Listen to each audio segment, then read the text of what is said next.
Hello. We have a young gentleman up here on the desk. A buddy. Looking very intently.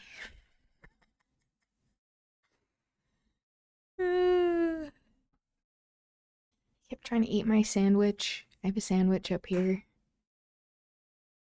You'd think that he wasn't being fed regularly, but, you know,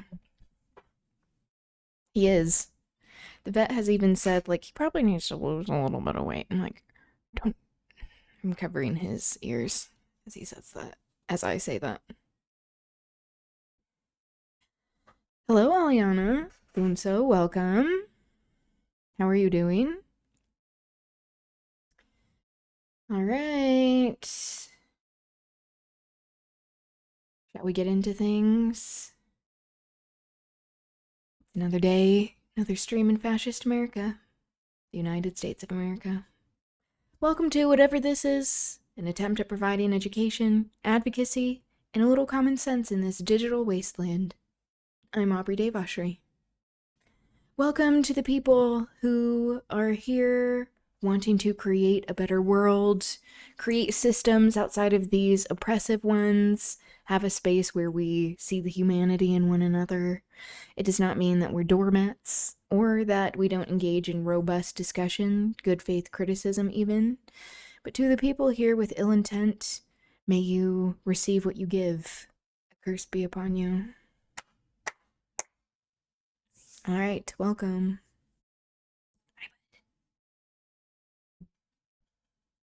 Oh, that's so nice. He's still looking at my sandwich, full of lust. Stop. Buddy, you just ate too. Karma, exactly. People giving or receiving what they give, that goes for everyone with good intent and ill. Also, I didn't do the blessing. Namaste to the people with good intent. His greeds. I know. Oh. Nice. Sniffing this, like, mic stand arm, rubbing his face on it. He's like, I approve, and this is mine. You're drafting up a new song? That's cool. Love to hear it. All right. So, on Mondays, we'll do what we do here, which is going over headlines. This is usually a very depressing and angering activity, but if we are engaging in a way that is sincere and realistic, I think that's just what the headlines are each and every day. So, I mean, we do catch up on current events throughout the week, but especially over the weekend when we're not talking about as many things, that's kind of what Mondays are for. So I did want to go over those by Democracy Now! I did also want to watch this video that we were talking about on the last stream, this video by FD Signifier on his Signified B-Sides channel called I'm Probably Done with Political Content. And the thumbnail is of Candace Owens, so I'm very intrigued by that. Very great marketing for that creative thumbnail and also headline title. Love that. He's known for this. I'm giving him credit there. I mean, as well as for many things like good commentary. I also finally want to get around to this video on Hecate, the ancient origins of the goddess of witchcraft by the Lady of the Library that I have been wanting to get to. So, let's do it, shall we? Okay. Oh, also, there was someone on the last stream that was asking about Fendi. A frequent viewer chatter was asking about burnout, like how I deal with it personally, and requested a clip to be put on YouTube, so that is up. I don't claim to be an expert on mitigating burnout. I'm not a mental health professional or a health professional, so take that for what it is. But there you go. I can be self-conscious sometimes about offering my opinion, which you would think like, well, then you should stop streaming. Which, maybe there's something to that, I guess. But yeah, there you go. I'm glad you were. Hello, Fendi. Speaking of, welcome. I'm glad you were even like asking about that, because that's not something I think I would have like clipped on my own. Because I'm like, I don't think people care. But if you find value in it, that's great. I'm not the be all end all. Quoting the last thing we read of Macbeth. Ha ha ha ha ha. See how we're making connections? I'm not the be all end all of advice, wisdom, anything, really. So, there you go. How are you doing, Fendi? What's new with you? All right. Shall we get into this video by The Onion? This is from a bit ago, 8 months ago, but I haven't seen this and it looks entertaining to me. Fraternity under investigation after forcing pledges to volunteer at soup kitchen. This headline is really funny to me. This is how you know they have a great writing staff. Hello, Turd Bomb. Welcome. Aubri, the arbiter of wisdom. Oh no. And then I say something like super idiotic, and then there's gonna be a cutscene of these things like put together at some point. Anyway. How are you, Turd Bomb? Welcome. Also, as we're talking about headlines, there was a shooting in Twin Falls. My partner let me know that you were okay, you and your family, with after following up. So I'm glad to hear that. But that, it's sad that these things are just commonplace. But I'm glad you all are okay. Yep. As we are getting into like the heavy shit for the day, just sending care to you and to the community. It really just goes to show how like broken everything is, especially with all of this nonsensical violence that is just meant to target people because of all of these like all of these ills that people do experience but are not addressed in a way that actually helps society at large or sees the human in one another. Worst part is knowing nothing will change. Yep. Exactly. Exactly. That is the hardest part of being like, okay, so what now? Now, I mean, hopefully we have more people willing to actually implement legislation that helps, but also understanding at the same time that many like gun control laws historically in the US have um disproportionately targeted marginalized people and also are enforced in a way that targets marginalized people. So, like, we need to fundamentally change the system itself before these laws can even do what they should be doing. And also just providing people with resources. Imagine that. Like something in public health, a term people would say is upstream tactics, upstream health, which is like helping people so that like negative health impacts don't happen to begin with, or like negative health outcomes, I guess I should say.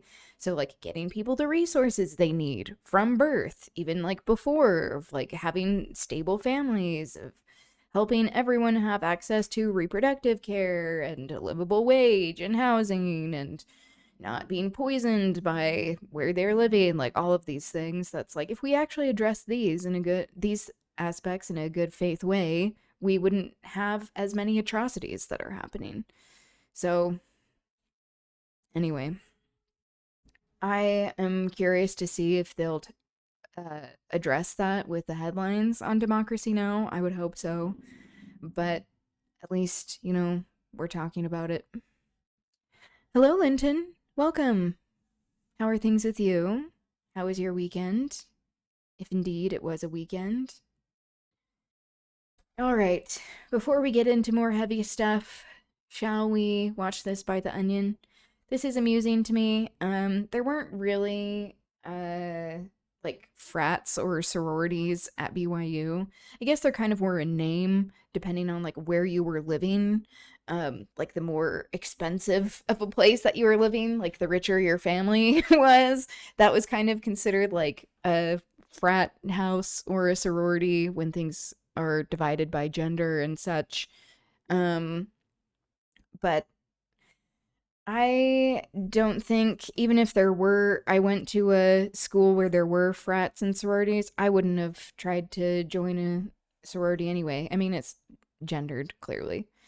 Um, it just seems annoying to me, and also classist. Also, we hear time and time again of like these like frat hazing rituals, like induction ceremonies or whatever the fuck, that are just like so harmful to everyone. Um so yeah, these were the types of people that I like traditionally avoided. If you looked like a bro, I would be like, okay, this is generalizing. That's not to say all bro types are harmful and annoying, but many are, and so I would just avoid just for personal safety and sanity. Frats are so freakish. They effectively just function as a training camps for, yep, as training camps for the future bourgeois. That's how I feel, because it's like most of the time you have to come from a certain family and they have to like be donating a certain amount of money or whatever. That's just like, okay, cool. Essentially, it's just like this is like the upper class of the working class, I guess, of like going to public school. Like this is like the upper class people that I would avoid anyway. I got called petty bourgeois by a communist for being an anarchist. That's a weird thing to be called, because just because you're an anarchist, that doesn't make you part of the petty bourgeois. Being part of the petty bourgeois a lot of the time has to do with having generational wealth, access to money. Not sure they've read. Yeah, that's what I would say. Um yeah, that's a weird thing to say. And I think there are many people who claim to be leftists who don't consider anarchism to be leftist. Anarchism can not just be on the left, it can be on the right as well. Um, so yeah, but also misunderstanding how a lot of anarchism, actual anarchism, especially like principled, strategic anarchism, is rooted in left wing thought. I've been described as post left. Know what it means. Oh, that's interesting. We'll ponder on this. Of like post, maybe thinking of like left versus right, of like if we're talking about like class in general, like left of the left. Or left of like what is excuse me, like the mainstream left. Which, by the way, there's a chap video on leftism that I don't know if we'll get around to today, but for sure we will be watching it tomorrow if we don't. I think he'll be able to lend a lot of really important information to this conversation. Left of the mainstream left. You go far left enough, you get your guns back. Yeah, or even like, especially when there are liberals who consider themselves to be on the left because they're like so-called like Democrats or like so-called, they're Democrats, but yeah, a lot of the time there's this like corporate alignment of not really seeing like these systems as fundamentally flawed. My qualms with anarchism are so far in the future it doesn't even factor into reality. Yeah, anarchist peeps on the left are generally amazing. I know that's how I feel as well, of like we haven't even really gotten to a point where we are like, okay, so once we dismantle all of these systems, do we have a plan for what should be uh there instead? I know that there's some anarchists that do have plans, that this is fundamental to many anarchists perspective of like having more like communal associations, but yeah, you're right. I think we're very far from things. All right. Shall we give this a watch? I'm gonna eat my sandwich before Kit tries to A eat it fraternity again. at Arizona State University is under investigation tonight after this disturbing cell phone footage went viral, showing pledges being forced to volunteer at a local soup kitchen. In the video, members of Sigma Alpha Epsilon can be seen hazing several freshmen, forcing them to put on aprons and serve hot meals for hours to those in need. Dude, it's not funny. Stop. It's all allegedly part of a larger pattern of initiation rituals SAE refers to as acts of service, which can range from waking up at the break of dawn for community projects to getting down on all fours to help clean the homes of senior citizens. Once a beloved campus institution known for underage drinking, SAE has now been suspended indefinitely, as university officials say the fraternity simply went too far. But the parents of Bryce Allard, one of the students seen being degraded in the video, say it's not enough and are now demanding answers. What they made our son do was disgusting. No parent should have to see their child helping others like that. He could have ended up volunteering at the hospital. Sigma Alpha Epsilon's national chapter has already announced they've severed ties with the local affiliate, saying they were, quote, deeply disturbed by these charitable allegations, and that they remained, quote, committed to their core values of getting students fucked up and keeping them that way.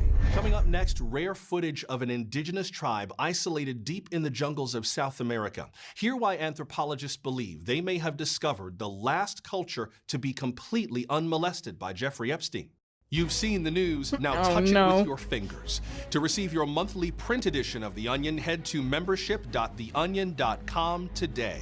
With America's finest news source, the more you pay, the better the news.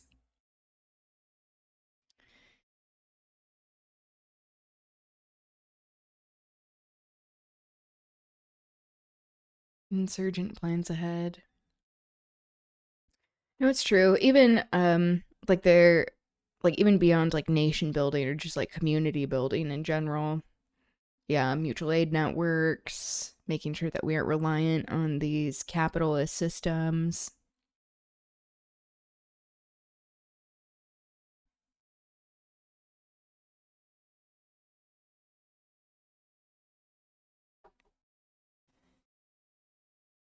At the same time, sometimes punitive expeditions are preferred when you need to break the will of an enemy population.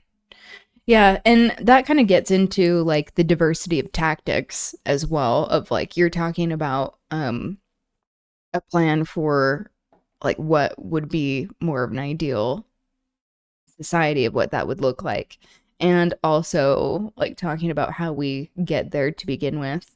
And, it's like, especially when we are existing in all of these systems, especially capitalism, colonialism, these hierarchies that even exist before colonization that we need to be addressing as well. Like the caste system that, like there is a need for all of us to be engaging in a very local manner as well, and that this has to be done outside of the systems, which is why you have so many people who are on the left that are very distrusting and not without reason for reformist measures when it comes to like electoralism, and representative politics, so-called Western democracy, or like so-called democracy, I guess I should say, because a lot of the time when it is viewed within like conforming to this system that we are used to, that people call democracy, it is not actually done in a democratic manner. Local good international relations are built on local foundations. Yeah, I agree with that. All right. Okay, just as like a quick summary of this, I loved that they were talking about the parents like being like sickened that their kid was actually engaging in like like service to the community, which, you know, there is this element of like probably this condescension of like, oh, I have of being at a soup kitchen, rather than being like, oh, we're going to try to like organize in a way so that like soup kitchens aren't even like necessary. But like a lot of the time like soup kitchens are this like condescension, like charitable endeavor, rather than like a mutual aid way of going about things. But that's not to say all of them are like that, or that, you know, it's not helpful for people to have food to begin with. So calling that out. But yeah, I love that the school was like banned the fraternity. They're like, this is too far. Amazing. All right. Yes, Amy Goodman. We'll see what Amy has in store for us. I also changed this is a side note, I changed the ad break to being 3 minutes. We'll see if there are even ads going, like how all of you have said that there aren't any. Still figuring that out, but anyway, let's see what Amy Goodman has in store for us. Welcome to Democracy Now!, democracynow.org, The War and Peace Report. I'm Amy Goodman. President Trump said the U.S. will hold off attacking Iran since negotiations over Iran's nuclear program and reopening the Strait of Hormuz are still ongoing. The pause follows a sharp escalation Friday when Iran's Islamic Revolutionary Guard Corps struck 2 oil tankers attempting to transit the strait under U.S. military escort. Tehran claims the ships used an undeclared route. This comes as a New York Times visual investigation found evidence suggesting the U.S. dropped a 2,000-pound bomb on a home on Keshem Island, killing 3 people. Israeli airstrikes pounded Gaza over the weekend, killing at least 25 Palestinians. On Saturday, the strikes killed... Yeah, this imperialist colonizing evil and violence just seems to be unending. That even though people like to say, especially with all of this fear-mongering of this like white supremacist fear-mongering, Islamophobic fear-mongering, that's like, Israel's a democracy. That's like, okay, so the US is also a democracy, and they have nukes, and they are also some of the largest exporters of violence. Also just the people who are responsible for this violence, not people, these entities, even though there are willing participants who are people within these systems. Who the fuck gave Israel nukes? Well, you know, it's with the being sanctioned by the US, but a lot of like Western nations, European nations, of like people viewing Israel as this aircraft carrier to carry out colonizer tactics, to then have political force and leverage in what they view as being the Middle East. And for people who actually live in these areas, it's like, you know, this wasn't first referred to as like the Middle East. That was like a term that like colonizers used to describe this area.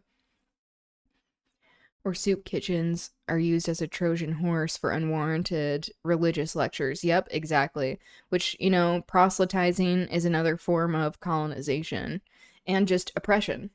of making it so like, oh, we're charitable, we are giving to the less fortunate, which already there's like this savior complex, and it doesn't have to be just Christian within these tactics, like the religion that predominantly is doing this. I mean, like where I'm existing in the US, that is very common. But yeah, as it's like, oh, so do you know about Christ? Do you know about this religion? Or how like this same tactic is often used with like recovery services, so-called recovery services. Often they're like primarily called like rehab. And it's like, oh, if you just like come to God, then you will be saved. And it's like, you do realize this is like a chemical issue, that like people's neural pathways have changed, that there are chemical dependencies. This is like a health issue, but no. Yeah. Just part of this larger system of where like we have these governments and nation states that empower a lot of these like nonprofits or organizations, charitable organizations that can often be used to launder money by the capitalist class. And they're often like run by the petty bourgeois, where they're siphoning a lot of the money anyway, funded by the government, because they don't want to fundamentally change the system so that we aren't needing these organizations to begin with. Middle East relative to whom? Yep. And not Middle East, But please. it not No, not mentioned. Middle East. Yeah. Just Yep. a second. Let me finish and No, then no, you no, no, react. no. I'm sorry. Okay. Yep. Nawal El-Saadawi, feminist, great organizer. She identifies as socialist and has openly said, she's like, I don't get along with the communists. So it's like, it goes to show like, you know, people all over the political spectrum, like there is infighting, like not only just on the left or like disagreement, and that's pretty natural when we're human beings, but like that doesn't mean that like there can't be good done, you know? The minute I hear Middle East, I become upset. Because this is a colonial language. It's like third world, like post-colonial. Middle East. Middle, what? Middle to who? You have to ask yourself. Yep.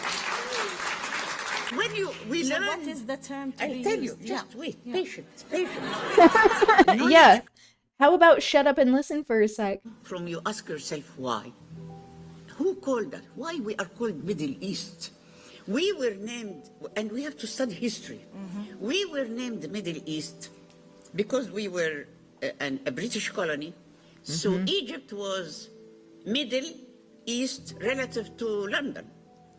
And India was called Far East relative to London because India was also a colony. So now... Yeah, India, and then also the like monolith created with like Far East or Eastern Asia, like that also being the Far East of like most of the Asian continent. And it's like, you do realize this is the most like populated continent there is. I go to London, I say I The go Orient, to the yep, Middle West. Orientalism. And people laugh. When I go to the United States, I say I'm going to the Far West. Yep, And love people that. even laugh. But when she say Middle East, nobody laugh. You see? That's colonialism. That's colonial language that we need to decolonize the language. Go on. So you go on now. Can I say the Arab word? No, you can say North Africa. Oh, West and Asia. West Asia, North Africa. And not Middle East, But please. you did. Yeah, I mean, even saying something like the Arab world, unless I feel like you have been racialized as Arab, maybe then you can say that. But even that racial construct was imposed. It is so hard to say West Asia of Mina. Say West Asia or Mina. Yeah. like Middle East, North Africa. Yeah, and it's like even before, which is why we have to like be calling out all of these, like we have to acknowledge history in a realistic fashion and calling out these systems of oppression, because it's like even saying like a country, the name of a country, those were borders put up by certain people as a way to divide human beings, even though there is culture, ethnicity that surpasses borders, nation states, that nation states have political agendas. And so it's like there is history that goes before this, and why we, like how she's saying, talking about decolonizing language. I love this, of decentering what it means to even be thinking from a colonial place of like, so where is this coming from? Like, who is being centered? And she's saying quite literally, it's London, it's the British Empire that is being centered in this way, and not just the British Empire, you know, a lot of European colonizing nations and interests that have also gone along and perpetrated all of these types of policies too. Not even mean it. I just did the same shit. Slipped my mind. Wanna. No, I mean, I can do that too. And, like, that's something I'm wanting to get better of.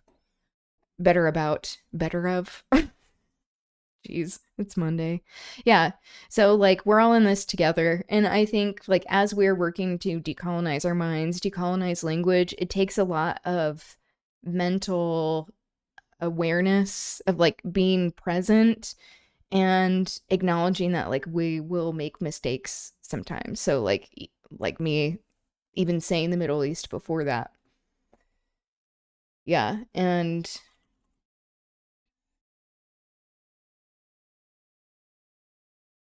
yeah, and the WANA acronym being West Asia, North Africa, which describes a lot of more like ethnic traditions, especially people who have been racialized, with a lot of predominantly Muslim people living in these areas. So that's when like that phrase of the Arab world, that's often what is thought of as like the quote unquote Arab world. But it's like, I mean, if you have anybody who has been racialized as Arab in the entire world, like it isn't that the entire world we're living in, you know? So like all of these like slippery definitions of things, that's how you realize that that is the political agenda and point, is that it is supposed to be a moving goalpost for people, where it is meant to be used in a way that creates monoliths out of people rather than acknowledging individuality of like people of all sorts of races, ethnicities, diverse experiences, living all over the world, and like who is considered to be diverse in a particular area of the world, of like, that's just the world. We're living in the world and we're all people here, and that shouldn't be radical. But under especially this colonized white supremacy of global capitalism that we need to break down before we even break down these other types of hierarchies that exist, that it's a deeply radical thing to even be talking about us all as like being human beings. The Arab world coming out of the mouth of a Westerner is just Orientalism. Yep. And a lot of the time it is conflated with the religion of Islam, without acknowledging that there's like so many religions within people like who have within that diaspora of people who've been racialized Arab, that it's like, okay, so like, are we not going to acknowledge that there's some people who are agnostic or like Zoroastrian or like Hindu, you know, like all of these different types of religions, that it's like, that's the whole point. It's to create like a caricature of people. Hello, water. Hang on a sec. We're living in the world? Uh-oh. Ah, so shocking. This is the biggest headline of the day.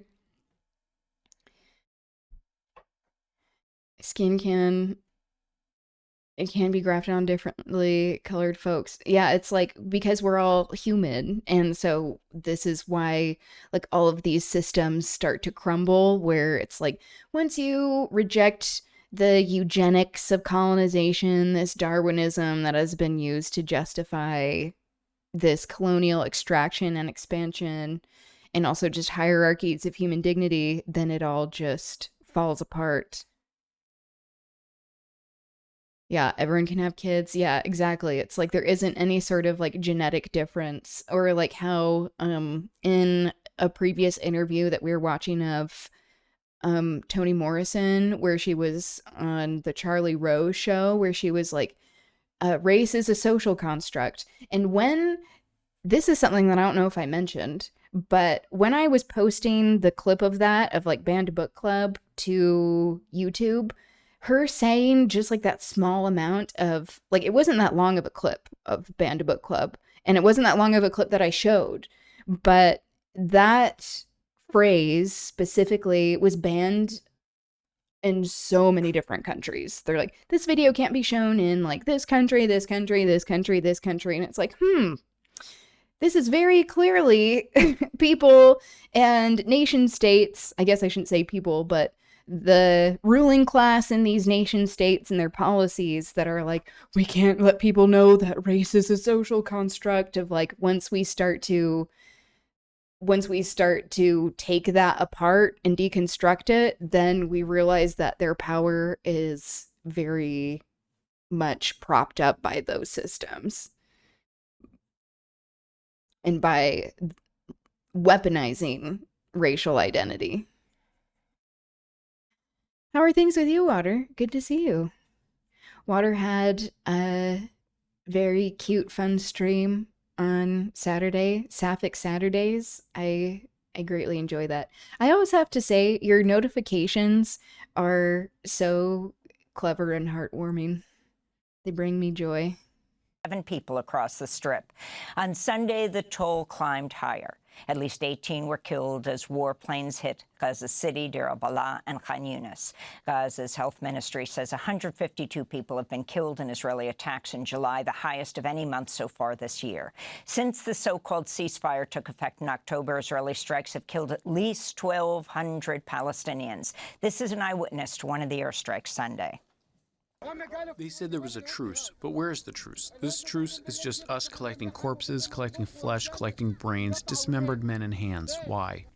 Acting Attorney General Todd Blanche formally terminated President Trump's $1.8 billion so-called anti-weaponization fund late.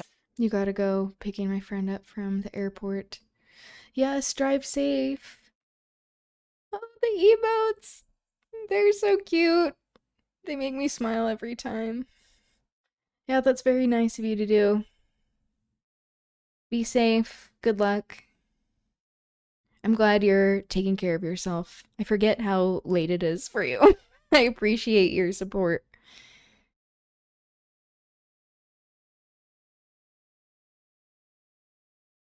The fund was designed to potentially compensate rioters in the January 6th insurrection, which drew criticism anti-fascist even action from Republicans. Blanche's order caps weeks of negotiations with Republican Senators John Cornyn of Texas and Thom Tillis of North Carolina, both of whom blocked his nomination for Attorney General over the fund. The Senate Judiciary Committee is set to vote on Blanche's confirmation Tuesday. The U.S. is experiencing its largest measles outbreak in 30 years, with more than 2,300 confirmed cases as of last month. A cluster of infections has been reported in states like Arizona, Delaware, South Carolina, and Utah as vaccination rates plummet due to the Trump administration's policies and misinformation. Health Secretary Robert F. Kennedy Jr. in Utah, where I'm located. This is something that I was even trying to like tell people close to me, especially people who have like younger kids, of like, get the measles vaccine now, because already from what I had heard working in like the health department, and from like working with like other states' health departments and like people who are in the federal government as well, that they're, with all of the Doge cuts, they were greatly limiting the amount of measles vaccines, and not only measles but COVID vaccines. And so especially with like having people close to me with autoimmune disorders and, you know, people who are just more at risk for contracting diseases and illness, that it's like you need to do this. And it just is like so endlessly sad and frustrating when people have like political beliefs that are often so much associated with religious beliefs, how those things go hand in hand quite often. To be like, oh, we'll be fine, and then like see some of the dire consequences. That is like, this is preventable. This is preventable, but also like this is a way to further control us and to keep us oppressed of like riding into power this shithead. I mean, like quite literally, like him like bathing in like this like toxic like sewage pond or like river. Like, who the fuck thought that was a good idea? You can't even like write this type of satire because it would be too absurd to be like, we're gonna have the health person top of health and human services be like wading in shit-filled water. That's like, what? Someone who like regularly like dissects and like eats roadkill, like, not to say like, you know, there's some people that can do this and you can do it in like a healthy manner, but also to be like getting this like brain worm to begin with is because he was around like decomposing like animal bodies. And how like, are we gonna trust someone who probably is like being driven around by like an alien parasite? I don't know. It just is so wild. God will provide. I know. May I drop an article in the chat about new wave fascist slang? Yeah, I think that would be good to know. I'm so unplugged from many things. RFK is literally disgusting. Yeah. Continues to defend Just a his gross role in human propelling being. anti-vaccine policies and skepticism nationwide. In an interview with CNN on Sunday, RFK Jr. failed to take responsibility for the measles outbreak. The outbreak is happening on your watch. And even before becoming HHS secretary, for years, you have been one of the leading voices questioning the efficacy of vaccines. Do you accept some responsibility for this measles outbreak? Absolutely not. Capital One says it closed the Trump I'm glad they cut him organization's off. accounts Yeah, we don't after need to an hear internal anything else. anti-money laundering investigation. The disclosure marks the first time a bank has formally tied money laundering concerns to Trump's family They business. say shit Capital like One Tribe made the Up. claim while seeking to Ew, dismiss the Trump Western organization's man. lawsuit. That suit accuses Capital One of illegally debanking It's like, the Trump even saying organization on Tribe Up religious or is... political grounds, a claim the bank now disputes. President Trump's social media... It's trying to like reframe language that is indigenous, co-opting for white supremacist means. It's like, this is what they do. They can't come up with anything original, and so then they just steal things, and that is like the essence of the ideology. Platform Truth Social launched a new service Saturday, allowing paid users to get alerts for new posts made by the president and other top accounts before general users. Trump has 13 million followers on the platform and regularly uses it to release official statements. Democratic Senators Elizabeth Warren and Adam Schiff have blasted the service, saying the subscription, quote, appears to be an outrageous abuse of the president's office for his personal benefit that undermines everyday investors and the integrity of our markets while enriching Wall Street and other wealthy insiders, unquote. The Trump administration Friday dropped its case against the former U.S. Olympian canoeist Davy Hearn, who is accused of vandalizing the Lincoln Memorial reflecting pool. On June 19th, Hearn stopped. When you were a white nationalist, you said the same thing. I mean, that's good to know. It's really, like, once again, have to give you props for doing that, like, deconstructing and deprogramming. Like, I think that really is so important.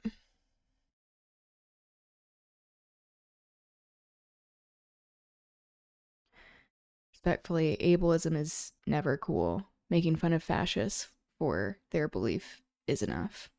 Yeah.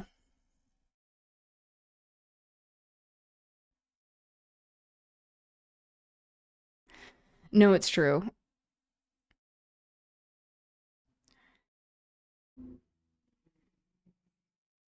By the pool while on a 64-mile bike ride. He says he touched the pool to see what it felt like and was then arrested, handcuffed, and held for 5 hours by U.S. Park Police.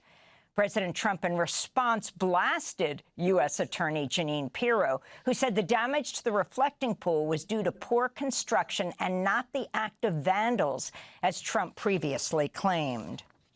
In Spain, migrants are returning to Morocco from the enclave of Ceuta. Yeah, so now they're finally having to like walk back certain things of like, oh, we were trying to say this was activists saying that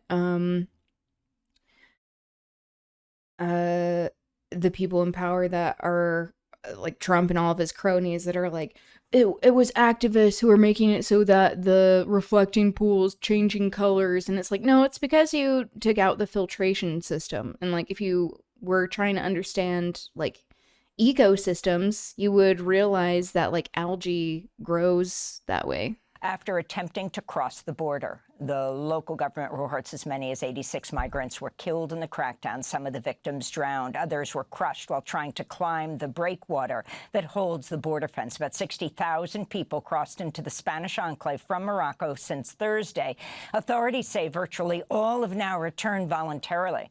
Spain's Civil Guard officers installed a 500-meter floating barrier along the sea border Saturday.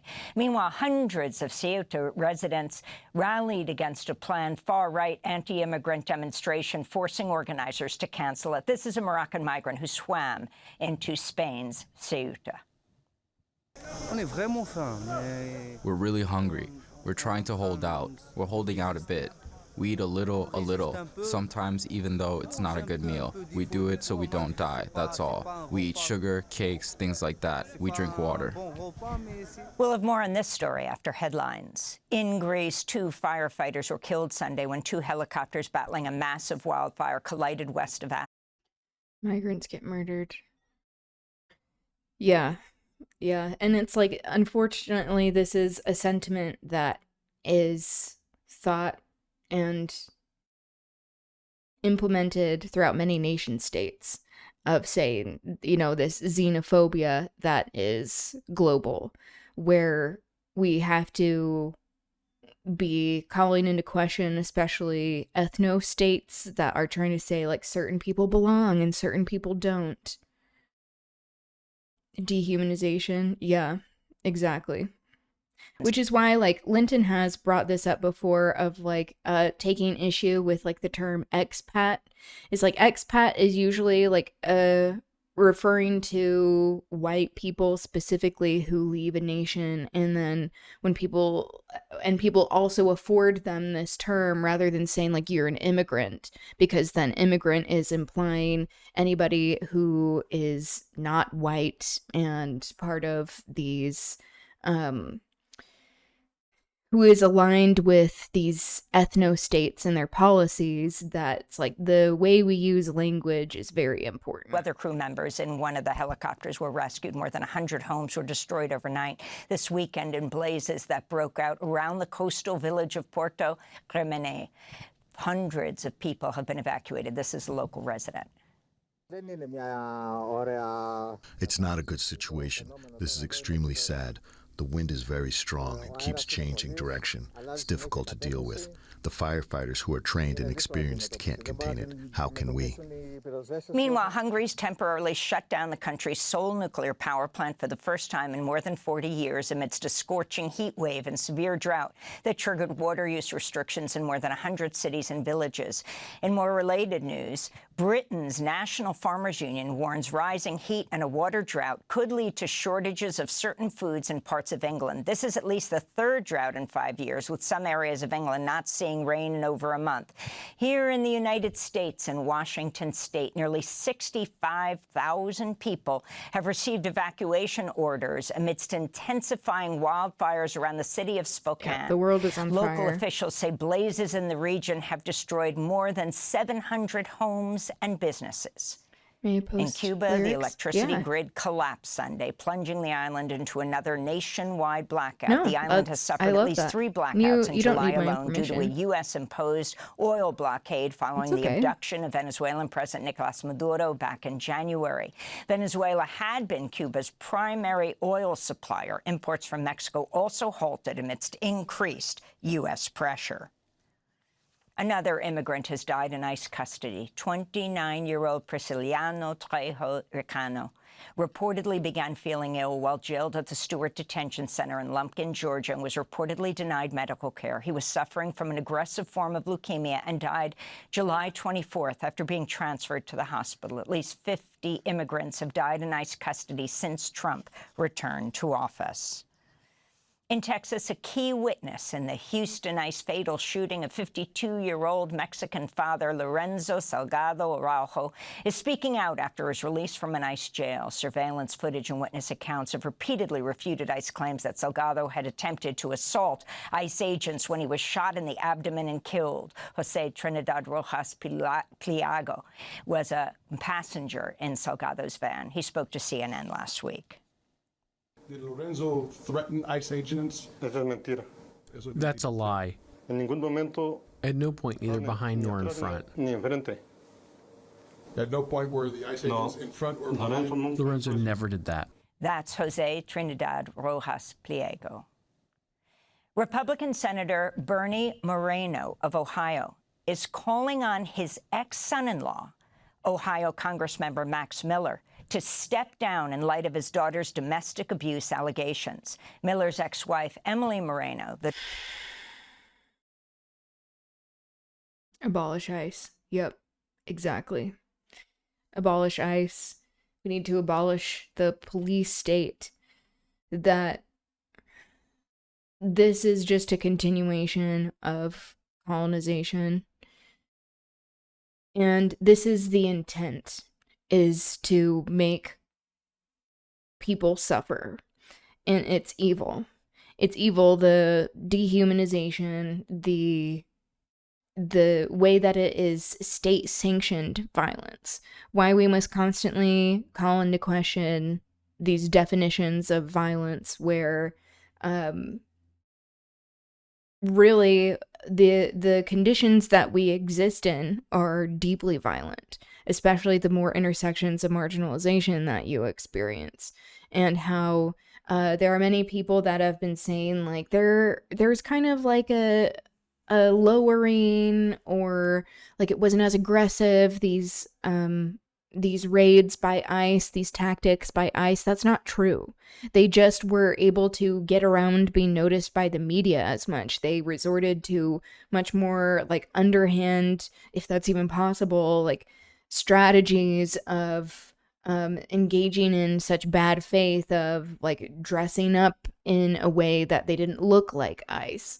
And it just is so evil, of like people who are on this side of claiming to be like pro-life. It's like, okay, pro-life for whom? Because it certainly doesn't mean women. It certainly doesn't mean immigrants. It certainly doesn't mean queer people, disabled people. It certainly doesn't mean anyone that is existing outside of your own particular demographic. That it just is abominable. And why it's not a surprise to many people who are the descendants of those who have been colonized to be like, yeah, this is what is happening.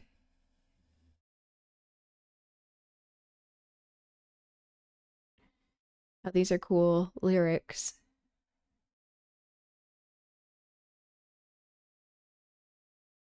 He took all the money he made in his life, 600 miles to the Mexico border, and they chased him like rustlers, like outlaws, like thieves. Yeah, of saying like individuals are not remembered, just being called deportees. Sky plane caught fire over Los Gatos Canyon. Who are these dear friends who are falling like dry leaves? Did you write these? Yeah, it like the language that is used of how we were talking about decolonizing language, or like what you were saying, Aliana, Woody Guthrie. Whenever I'm like, do you write these? Yeah, I mean, great writing for sure. And just incredibly relevant still, you know? But the shits from the 40s, yeah, it's like these things are continuing. You know, history is cyclical, but also like history has never stopped. Motherfuckers spoke back then. Yeah, it really just goes to show like the interconnected nature of all of our existence, that there are like certain movements and how like you may have certain politics become more popular at various times, or really just like the people who are ascending to power, they can have supposedly different politics and tactics sometimes, but a lot of the time the end result is pretty similar, which is why like that one song you shared of living in a failed state, like that is the sentiment of many anarchists, of feeling like that things can't be reformed when the people who are able to run for office are usually part of this specific class where they're even able to do that, that it's very difficult to find people who are not bought and sold by corporations, and even then that they don't bend to corporate interests, and to see if they even have the political will to fundamentally change things once they are in the halls of power and not enrich themselves. Saying like this continues to be an issue, and why it's like we have to address like police occupation and a particular view of what law enforcement even looks like, who joins law enforcement. Like it's not an accident that you have so many Klansmen that join the police force, that there are so many Klansmen that are in ICE, so many Klansmen that are in representative politics, of like who is actually in these positions of power, who is benefiting, who is able to even have the chance to be in the halls of power to begin with. It's class, it's race, it's all of these hierarchies to make sure that certain people are marginalized and others are viewed as less than human. Klansmen are terrorists too. Yeah, for sure. And they have not been declared a terrorist organization. And yet, anti-fascism has. Even though there isn't like one particular organization of anti-fascists, it's a sentiment. It is a way of viewing the world, that it's like, that goes to show where people are leaning in the halls of power, especially with this current regime that we have. But it doesn't, it hasn't really taken a whole lot for them to want to or be able to implement all of these heinous anti-human policies, because they're based off of a lot of heinous anti-human policies that began in programs of like, there shouldn't be ICE to begin with. We shouldn't have the occupation of a police force, that there really are such nefarious actors in all of these areas, and that it is built to be that way. Yeah, you fascists bound to lose. That song is so good. People marching, people at every color marching side to side. That is a great song. Take my Union gun, we'll end world slavery. Before this battle's won, you're bound to lose. I love that. daughter of Senator Moreno, claims that Miller burned her by throwing hot water at her, held a gun to her head, and fractured their 2-year-old daughter's collarbone. Miller's also accused of abuse by former Trump White House press secretary Stephanie Grisham, who was in a relationship with Miller prior to his marriage to Moreno. On social media, Senator Moreno wrote, quote, "He should not serve in the House of Representatives. I believe Max Miller needs to seek professional help to end the clear pattern of abuse he's left in his wake. I believe he should not be free to continue endangering others until he does," said Senator Moreno. In Georgia, Republican U.S. Senate candidate Mike Collins is facing scrutiny over his son-in-law, David Allen Scheer II, who's been linked to white nationalist and anti-Semitic online content. Reports revealed Scheer shared neo-Nazi imagery and produced promotional material for Collins' private trucking company. Collins ended his news conference early last week after repeatedly declining to answer questions about his son-in-law. Democratic Senator John Ossoff said, quote, "He needs to apologize for his office's ties to white supremacists. He needs to release every single email, text message, and communication between his office and these white supremacists. And he needs to finally answer the question you've all been asking him for 2 weeks and that he's refused to answer, which is, how much did he or his businesses pay this neo-Nazi for his services?" Ossoff asked, who's running against Congressmember Collins for Senate. And here in New York, I'm honestly surprised that's news in some ways, of people who are fascist even being called out for that, of just being like, oh yeah, that's just kind of where we're at. That's what people do. But I mean, the fact that there is enough backlash to even have it be noticed, that's good, I think. I did find a fund for Prisciliano. Oh, wait.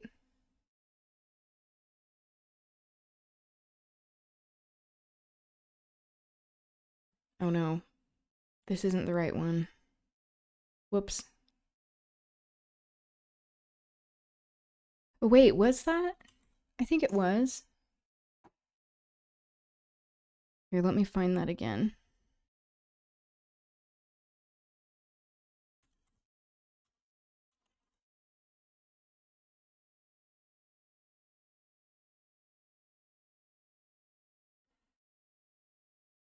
Here, I'm gonna find that. I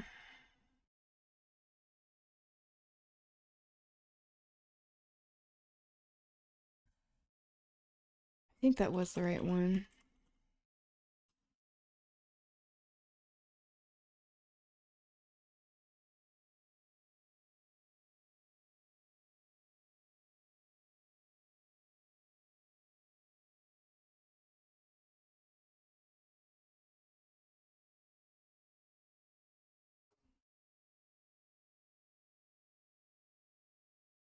Yeah, okay. At first, because they've had this GoFundMe for a while. Update, Prisciliano fought hard to battle everything.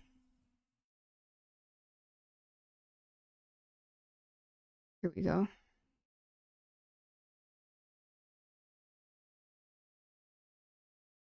Everything going on with him, but devastatingly, Anito passed away this morning surrounded by his family who loved him very much. We are now switching our goal to raise funds for his funeral costs. Continue to pray over his family and thank you for all your efforts in helping us out. Okay.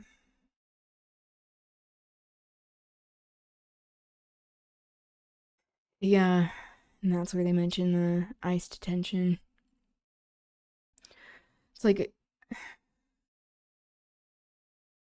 it's so infuriating and devastating. Just like, I can't even imagine what his family is going through at this time of trying to fight for, his health to begin with, and then being kidnapped by ICE as well.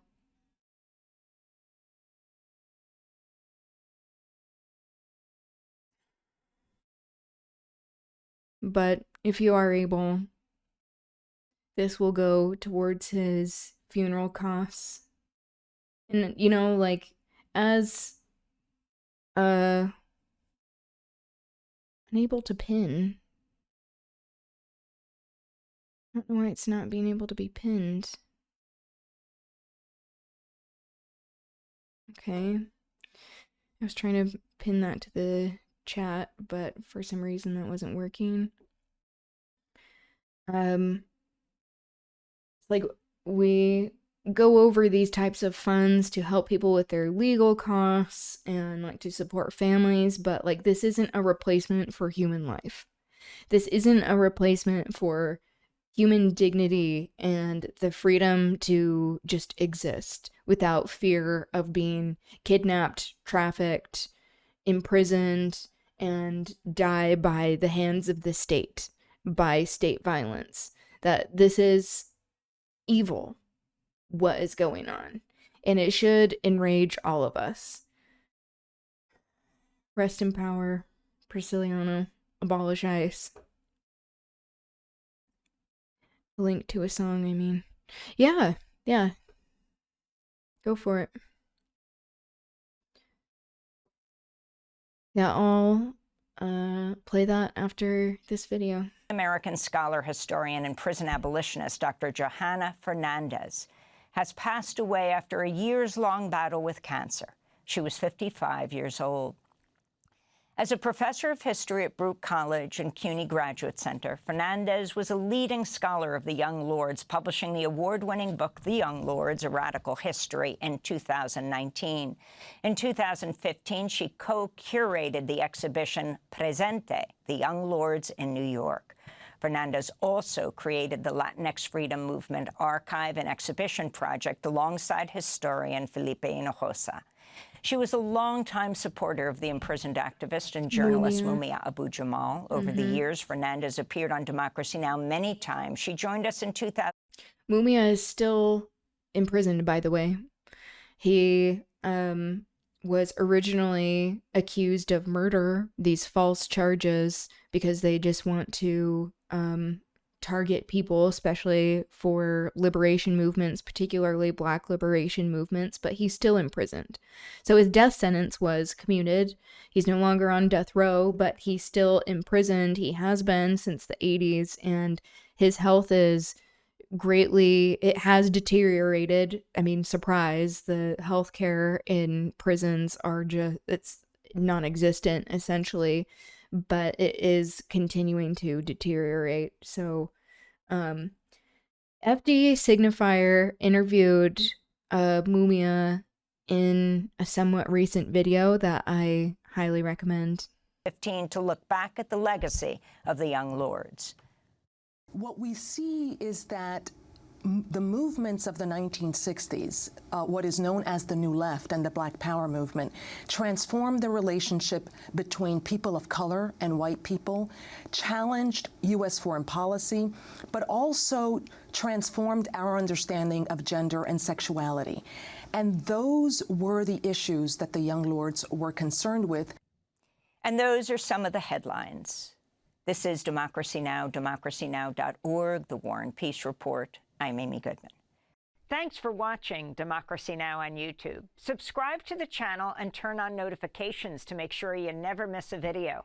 And for more of our audience-supported journalism, go to democracynow.org, where you can download our news app, sign up for our newsletter, subscribe to the daily podcast, and so much more.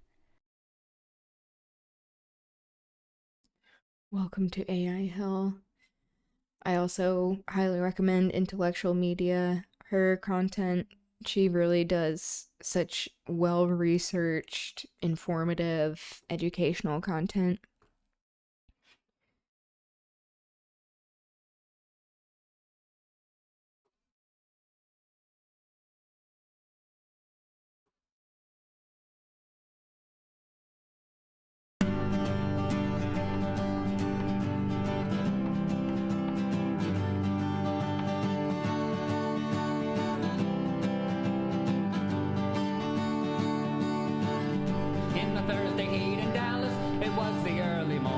When the John Brown Gun Club got the early warn, there was to be a homeless sweep beneath the overpass.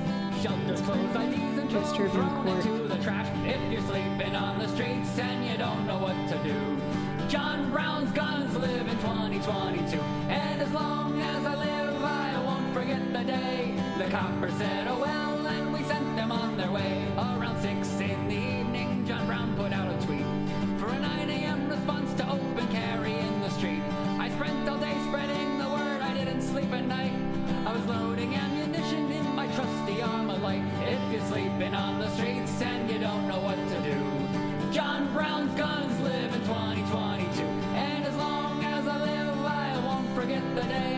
copper said, oh well, and we sent them on their way. On early Friday morning, the comrades kept a grip on the rifles on their shoulders and the handguns on their hips.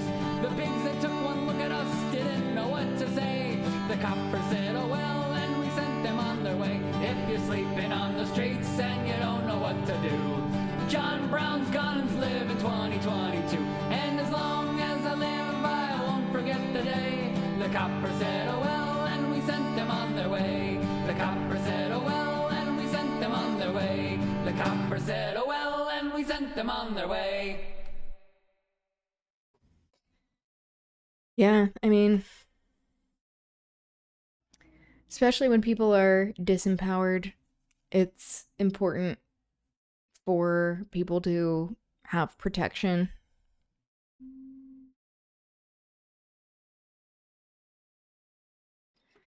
Fuck the pigs, yeah.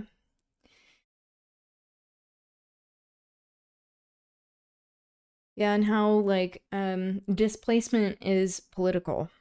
It's not because of people, like, trying hard enough or not trying hard enough or whatever that even means, you know?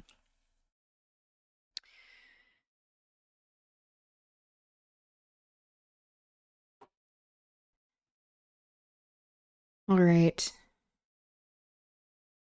Yeah, I like what you said, Water, earlier about it's enough to call out people being fascist. I think it's also good to call out how when people are tokenized and they're in these halls of power and they are acting in evil ways, that there can be this knee-jerk inclination to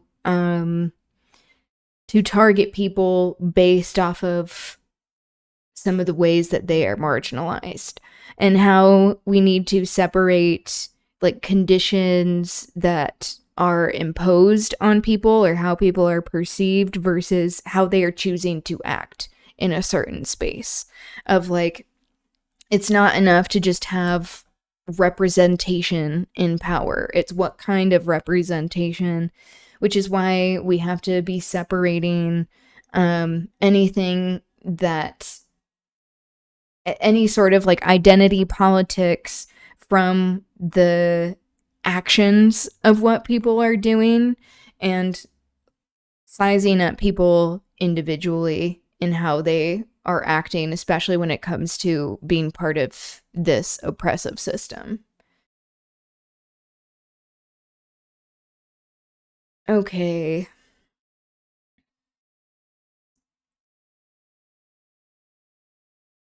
You failed to get a living wage in a recession?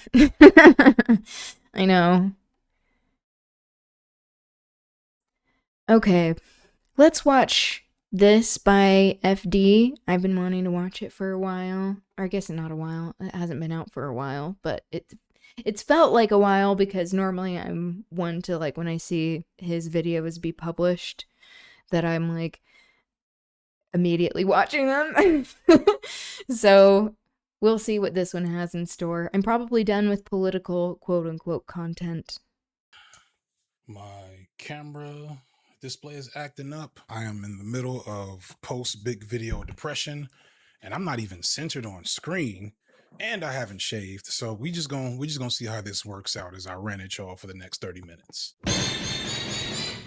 I want to start today with a little story about professional wrestling. Yeah, I know we're happy about that. It's the late 80s and the WWE, then known as the WWF, is becoming big business, as there's something about professional wrestling that really captures the zeitgeist of the 80s. And two of the WWE's top draws, Hacksaw Jim Duggan and the Iron Sheik, are in an on-screen feud that they're touring basically across the country, because the WWE, for those who don't know, is kind of like a traveling circus, and we'll come back to that concept later. Jim Duggan is one of many all-American white boy chunguses that the WWE has during this time, and really even to today. He's big, he's silly as fuck, and he represents the American mythos and aesthetics that the crowd loves to root for. The Iron Sheik, on the other hand, is probably one of the best in the long line of scary foreign characters, probably because he was genuinely Iranian, and this was a time where the Middle East was taking over for Russia and East Asia as the place most Americans feared the most. And thus, like I said, they were fighting all over over the country, putting on shows wherever they landed. Despite this obviously problematic setup, it works. Wrestling stories can work even when they're made up of absolutely awful ingredients, sometimes because they pull on absolutely awful ingredients. And one of the reasons for this is a concept called kayfabe, which in short, to quote the great Super Eye Patch Wolf, is the unique unreality of the world of wrestling, where it's understood by the audience that most of what's happening in a wrestling show is not genuine, but the audience agrees to believe in it anyway because our belief is a genuine part of the show, and that's what makes it fun. This is why it's so annoying when non-wrestling fans say, "Hey, you know that's not real, right?" Which is an insult to our intelligence. But I don't know, we do watch wrestling, so maybe that is a warranted question. But yes, pretty much everyone that watches wrestling knows that the outcomes are predetermined and that The Undertaker is not actually a zombie undead wizard. All that said, there was a time back in the 80s and before where the audience wasn't fully in on what was happening. It was still somewhat understood, but wrestlers were very serious about keeping the lines between reality and unreality much more blurred. Sometimes wrestlers would go to extreme measures just to stay in character. Bad guy wrestlers would never be nice to fans in public, no matter how popular they are or how nice they might have been in real life. One great story is of Scott Sampson, aka Nikita Koloff. He was so serious about keeping kayfabe, he learned Russian and only spoke Russian when out in public to stay in character at all times because he was like this Ivan Drago type of guy. Of course, again, this is the 80s, but in real life, he was a big Christian Midwestern boy from Minnesota. At this time, wrestlers believed that if they broke kayfabe, it would kill the business, that they needed to keep the audience guessing in order for them to be hooked, that the audience had to invest in them sincerely and believe everything they said, or they wouldn't actually care, which is what made this story about Hacksaw Jim Duggan and the Iron Sheik so wild. See, despite the fact... Okay, so from what I understand, kayfabe is like the fourth wall of like keeping up this illusion of the story, the fantasy of it all, and that like people break the fourth wall or like let audiences know that it's all part of an act, it's all part of this like piece that is being performed.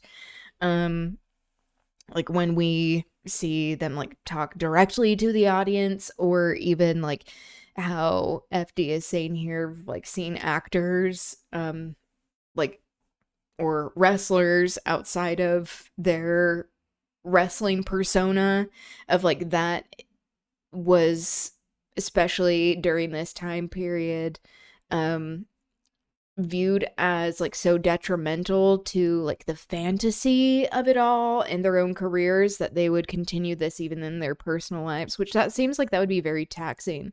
That's like a level of method acting that is pretty intense.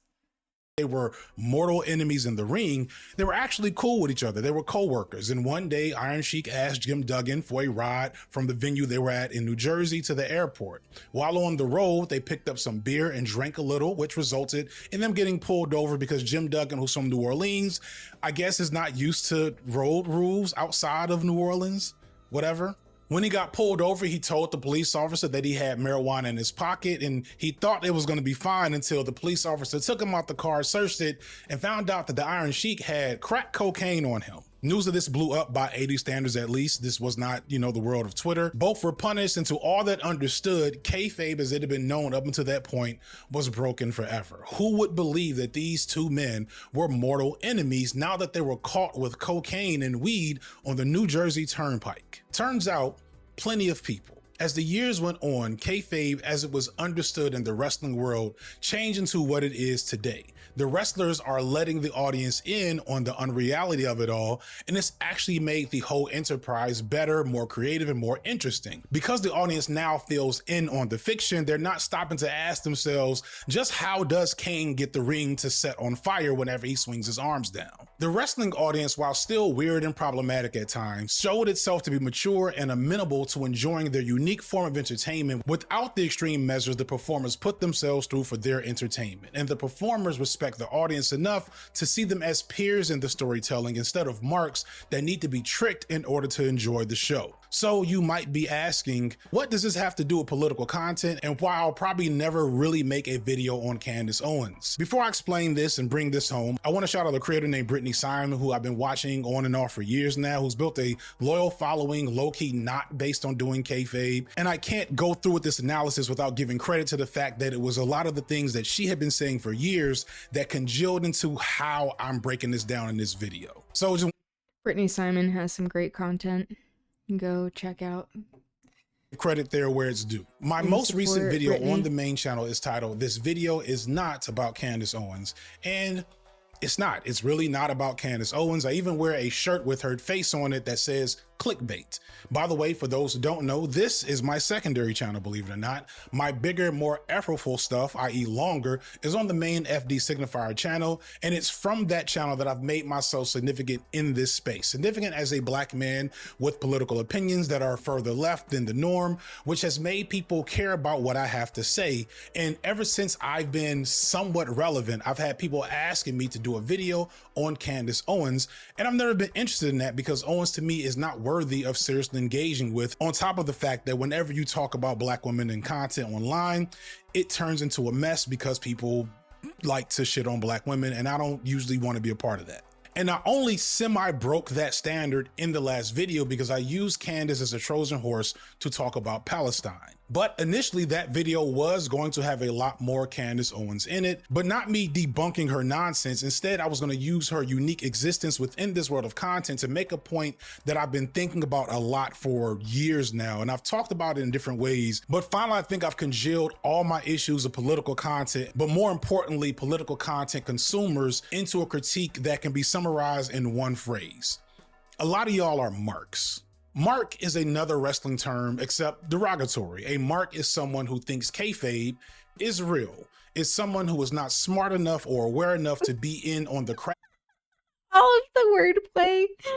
It's like the editing is really top tier. Of the fiction that is professional wrestling. It's someone who does in fact have to believe that Iron Sheik and Hacksaw Jim Duggan are mortal enemies in order to be invested in the show. A mark believes that what they're watching and consuming is real and often will feel insulted, maybe even resentful when shown the opposite, because it makes them feel like they've been tricked.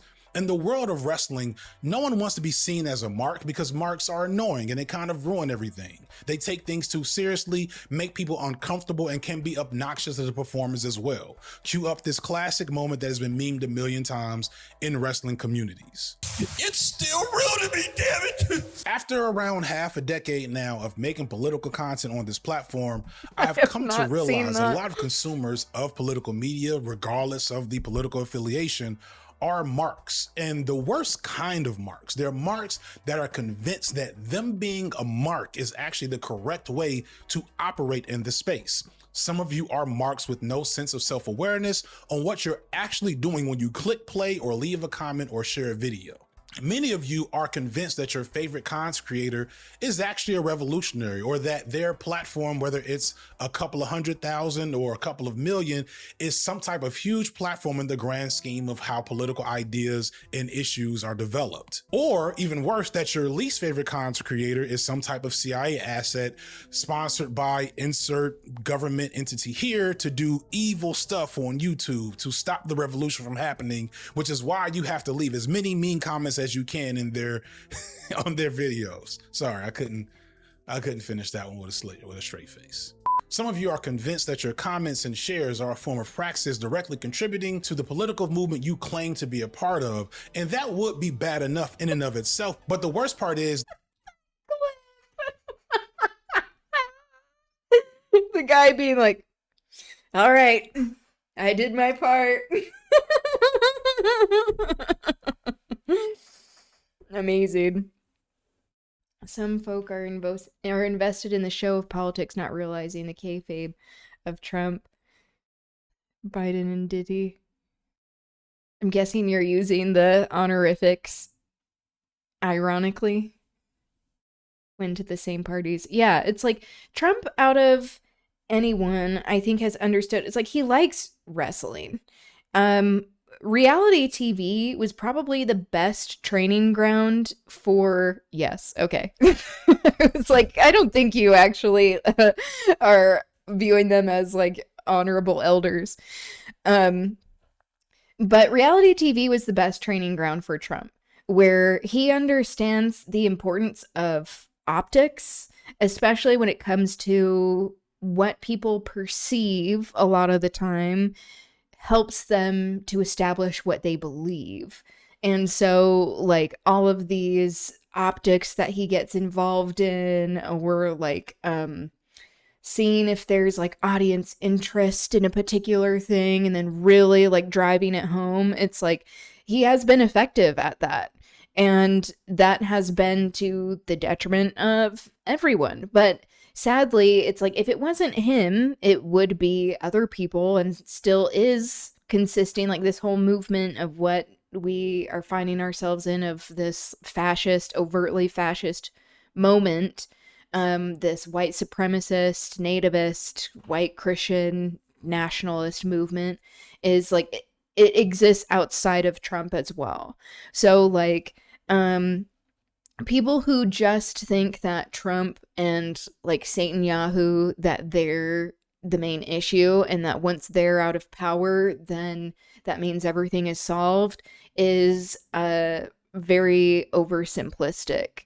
And it does not address how these people got into power in the first place, and how that there can be people who are worse, and are worse in many ways, that are waiting in the wings for their moment to come in to be into the halls of power and be even more effective at these violent policies, and making it so that they continue this foothold of dominance in the world. So like there is this understanding of like there's a reason why this class of people in the 1%, where it is inherently fascist and colonizing, because these types of politics and ideologies are built off of viewing that there are some people who are more human than others, who are more deserving than others, who are inherently better than others, and that they are doing what they can to maintain this sense of kayfabe in general in society, that like nothing can change, or that it has always been this way, and that they are trying to make it so they still control what we think, keep up this illusion.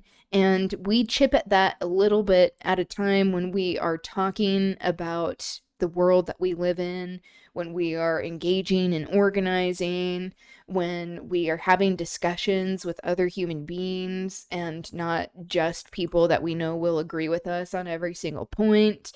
It's like all of this contributes to breaking down their imposed sense of reality, that we have work to do when it comes to even just humanizing ourselves, that this is a very radical thing to be doing in this day and age, and it always has been for people who are marginalized, especially people who've been colonized, people who've experienced genocide and ethnic cleansing.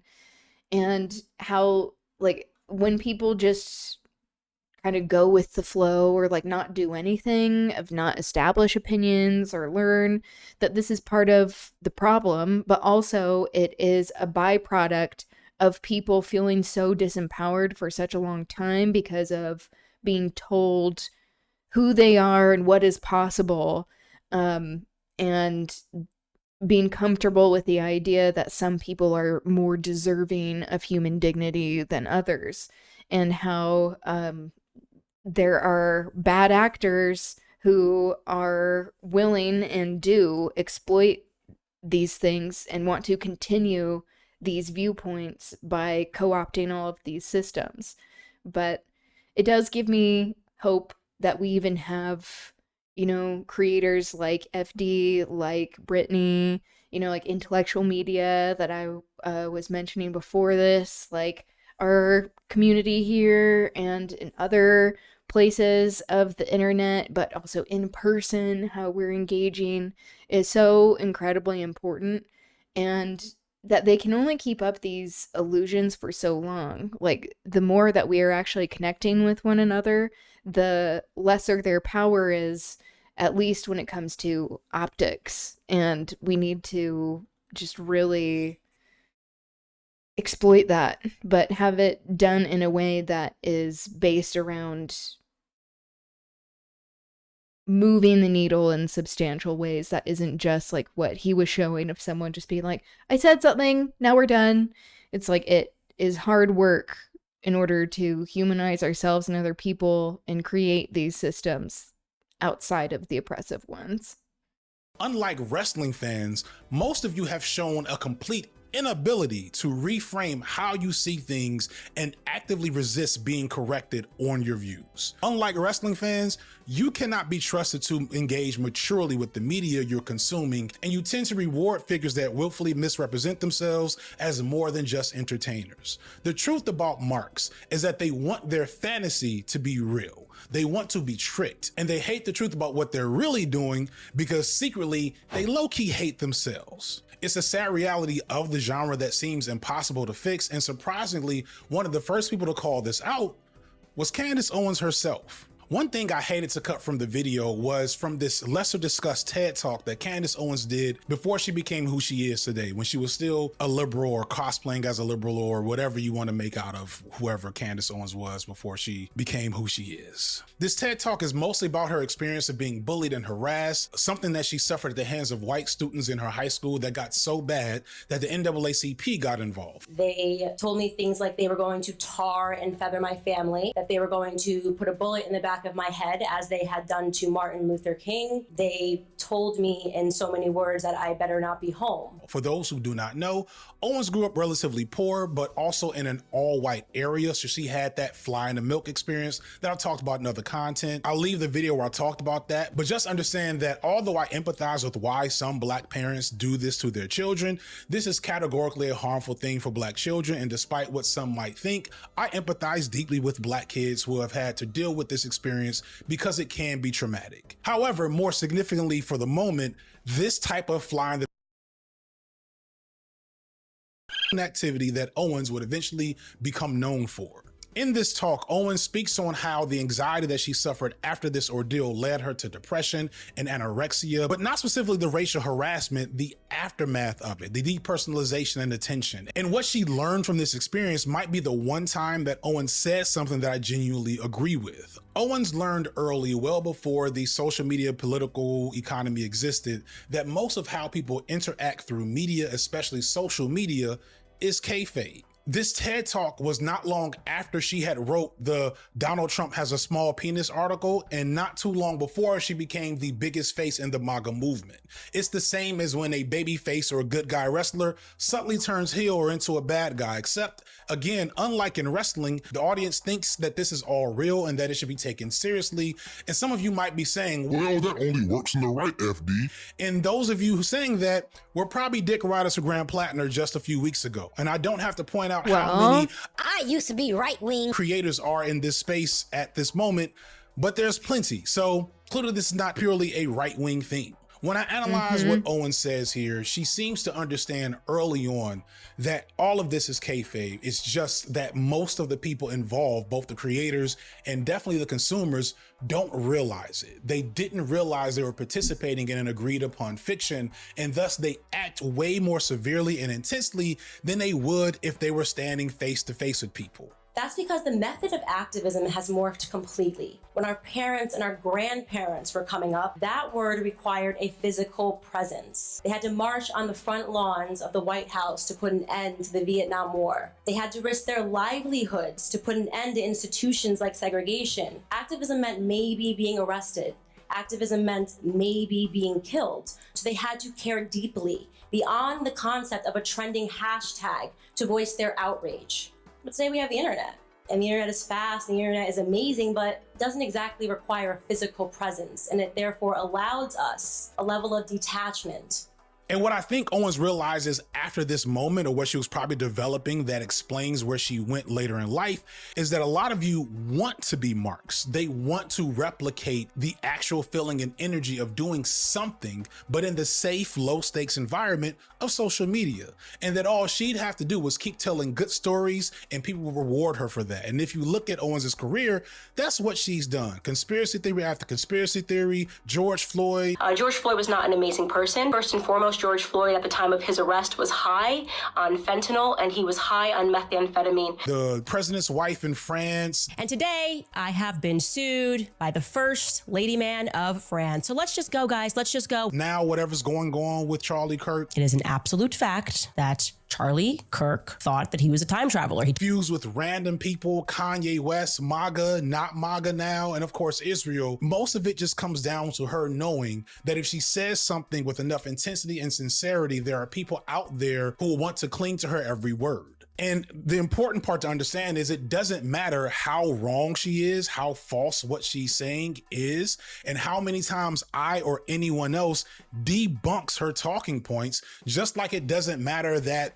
Triple H loses the night of WrestleMania or loses any amount of matches. He will have the belt back by SummerSlam so they can start the cycle all over again. She herself calls out that her parents and grandparents had to meet their enemies in the street in order to take action for the purposes they were out in the streets for. She recognizes that her bullies, these rich white boys who threatened her over the phone, probably wouldn't have done that to her face, because there would not have just probably been immediate consequences, but as she puts it, they'd have been grounded in their humanity in that moment. And it'd have been hard to tell a person as you're looking them in the eye that you're going to kill them. But via a medium that obfuscates humanity, like a phone or more effectively a screen, all of that goes away and people indulge in that escape. They indulge in kayfabe, and that wouldn't be the worst thing in the world. It probably wouldn't be bad at all if so many of y'all weren't marks. Some of y'all are mad that I still haven't made a real video debunking or addressing Candace Owens. You're a bit salted that the video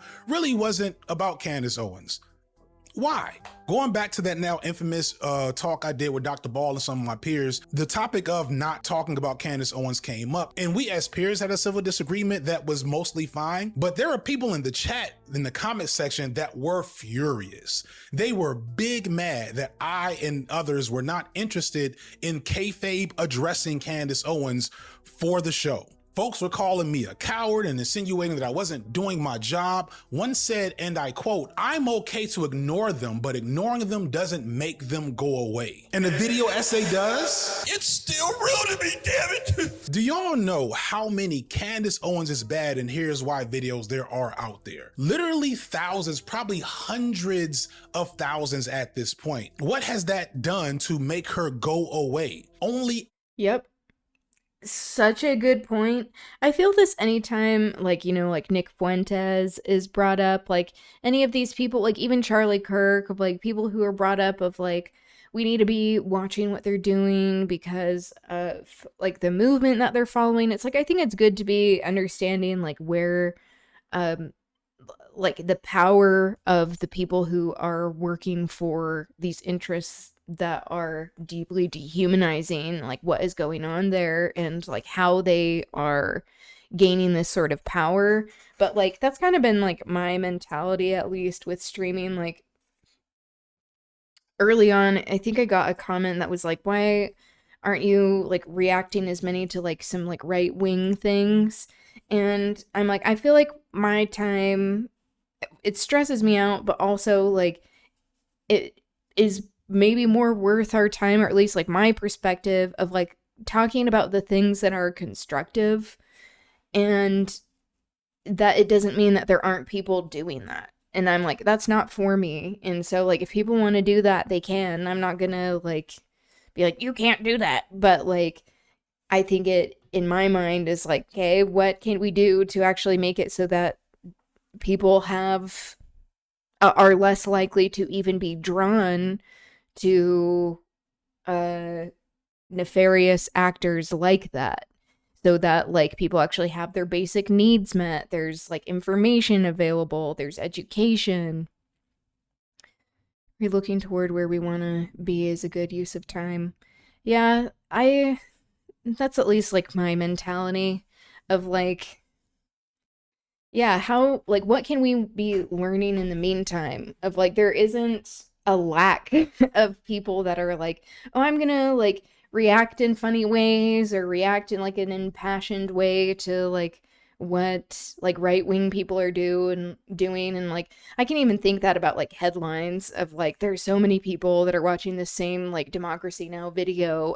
Like, but like, how can we talk about it in a way that maybe is like more systemic, that isn't just talking about like current events, so that like we can have like a zoomed out view over what is going on. And that's not to say that I'm like the only one doing that. There are plenty of people that do this, and in like such an important, really helpful, informative, educational way.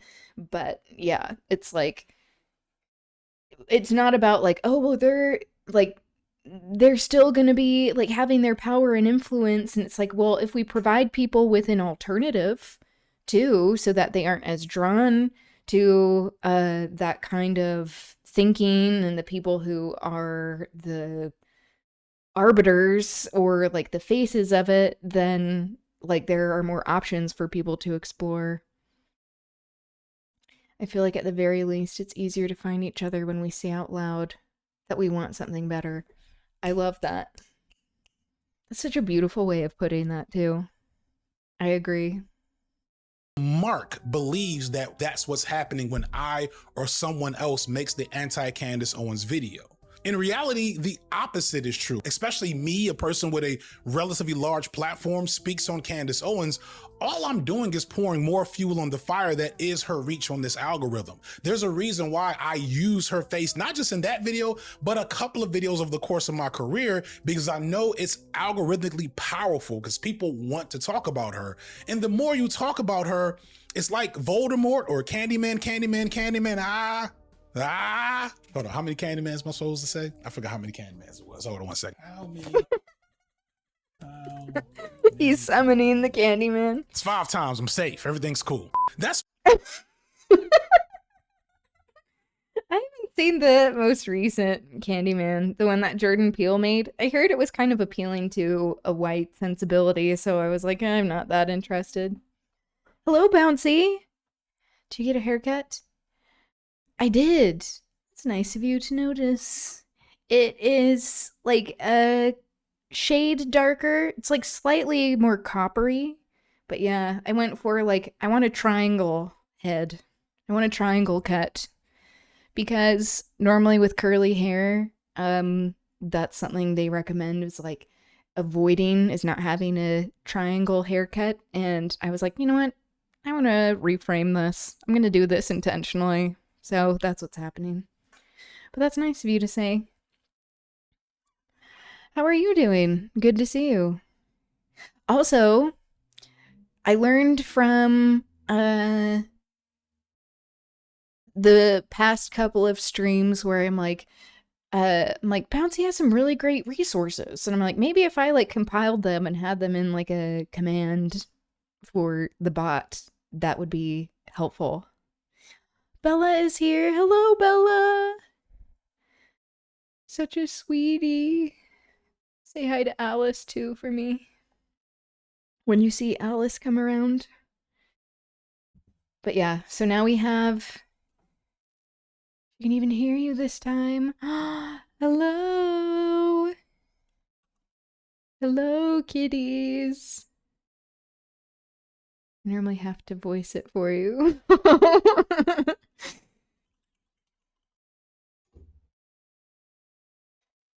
Alice is sleeping. Oh, cute. Okay, I put in some of the resources that we've gone over before. Oh, except for like the dash is backwards, I guess. Whoops. Anyway, we can always add to this as time goes on. I try a lot as much as Thank I you can, for even though like the great often these resources videos don't you share. perform very well, to pull back the curtain on all of this. How are you doing? Show, How I'm not are in the the Matrix, kitties y'all. doing? It's a green screen. fucking tired of some of y'all. I'm trying to bring you all in on the kayfabe. Do you all understand that not making the Candace video is actually costing me money? I'm not afraid of making a video about this woman. It's not like some nefarious threat. There's not any amount of people that she could talk about on her platform or that can come to my comment sections that's gonna change the amount of money that will pop up in my Google AdSense check based on the video. In fact, if she were to respond to my video, it'd be the best thing that ever happened in my career. Don't be a fucking mark. It's still rude to me, damn it. Speaking of being marks, the same thing goes for videos on Israel or Palestine. As I said in other content and in that video, videos on Israel and Palestine, which is what that video, what my video on Candace Owens really was, do numbers. That video. I still need to watch the full video, but I wanted to watch this this B-sides one on the full video to get a taste. And I'm gonna look up the video and share it so that we can all be watching this in our free time. Weird work day because I didn't get to like work at my desk because my laptop dock was broken, but it wasn't bad because I had more chances to cuddle with kittens in bed. Oh, I'm glad you at least got that out of it. And yeah, nice if some of the technology breaks down, the system that we're like all beholden to. I hope you've been able to recoup a bit from all of the bussing around as well.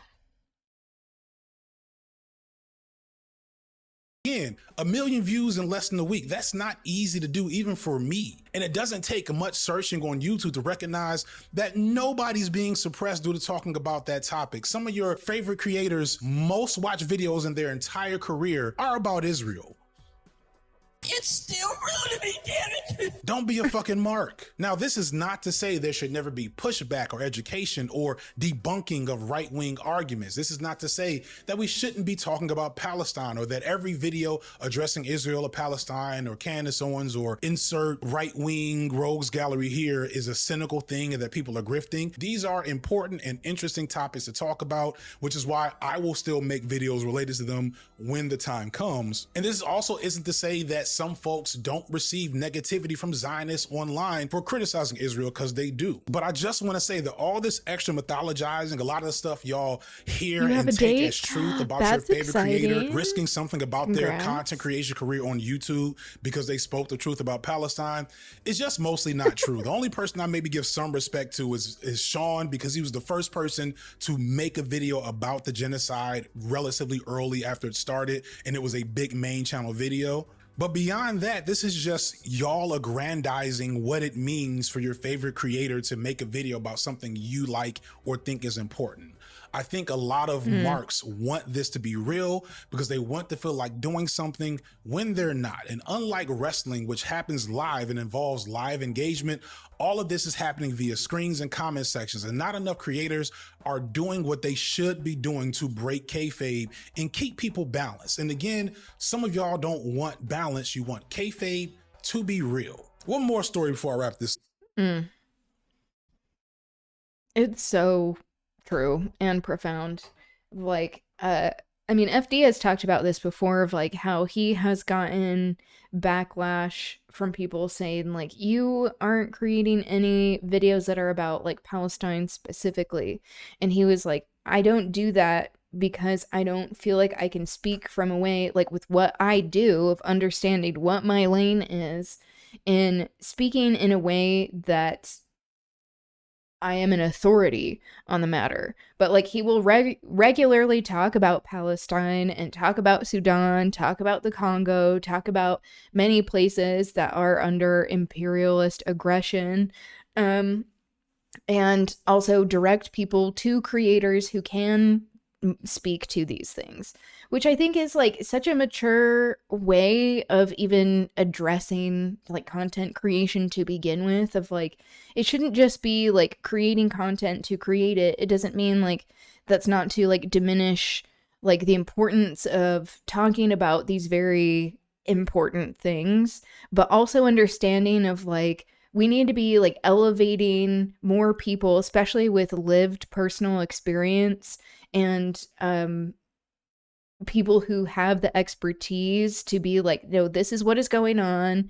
I can speak to this personally, as opposed to wanting to present a certain way or doing it for clicks. If like that can undermine liberation causes. That's also not to say that people don't have like good intentions when they can create stuff like this, but also like we really should be elevating people who are able to speak personally to these things. And so like I know he's gotten a lot of pushback against him saying that, but like I think it just shows a lot of like, again, maturity and understanding of like knowing what you don't know, of like that being one of the most like difficult things to even have a grasp of.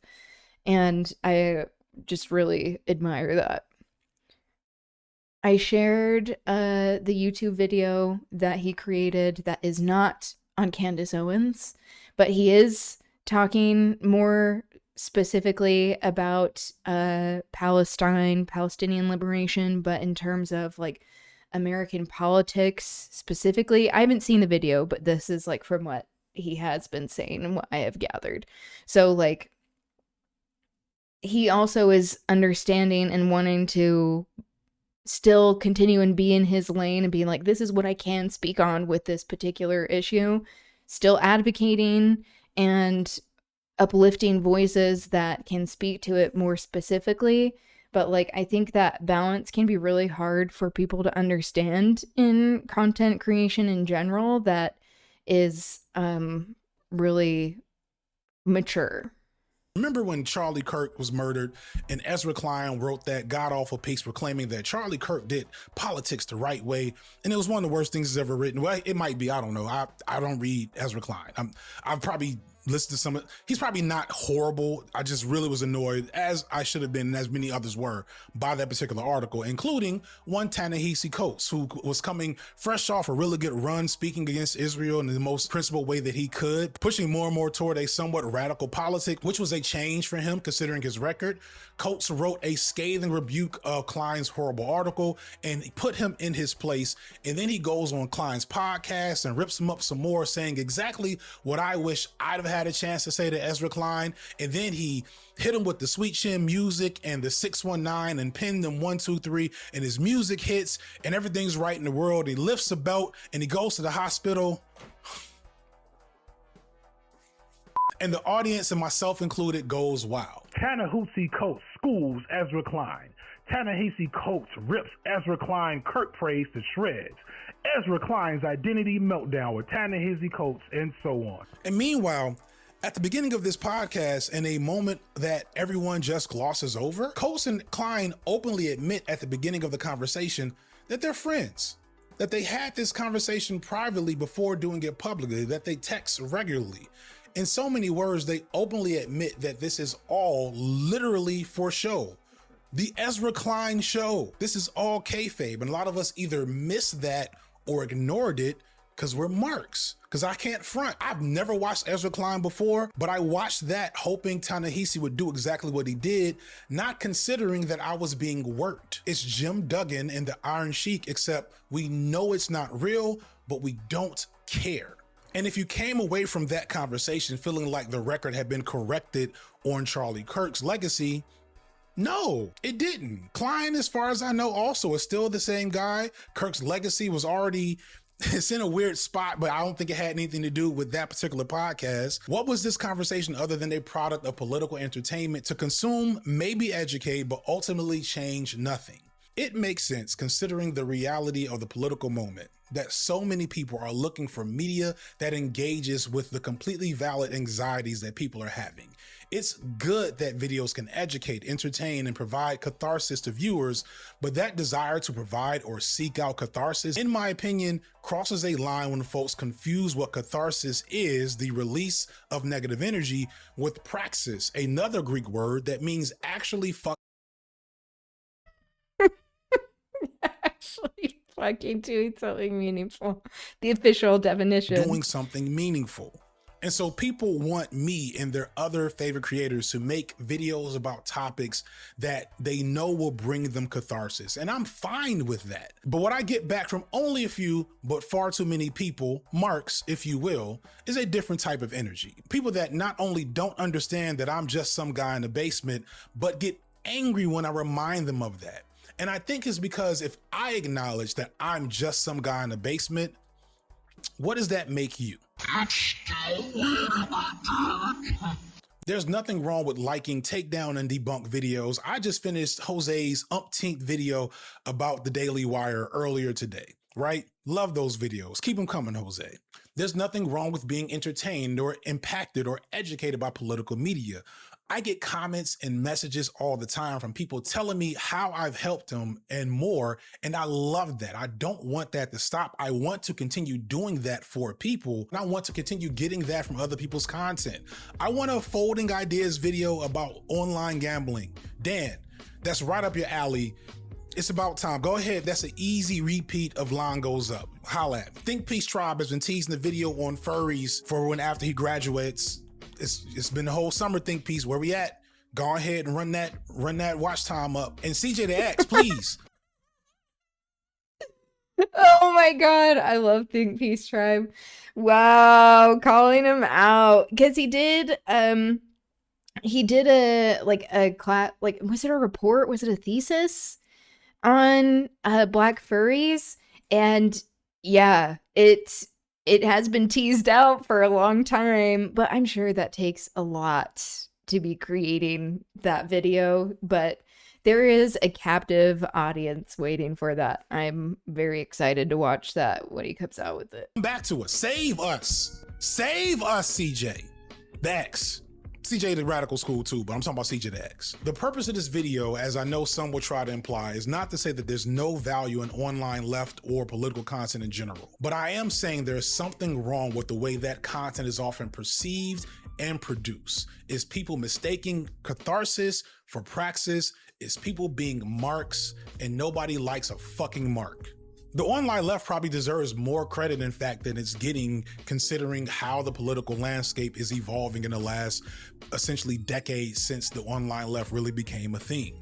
I don't think the Democrats would be windmilling at the DSA if there wasn't some energy behind leftist politics growing in this country. I don't think Jay-Z will be doing a capitalism apologia tour at his concerts if people weren't feeling differently about capitalism today versus the last time he was doing concerts. Yep, I love that he's calling that out. I love that. I've honestly been pretty surprised that Jay-Z is like, I'm so like calling out, like saying that he's sorry for being a capitalist. That's like, okay, are you like distributing the wealth you've created from your businesses though?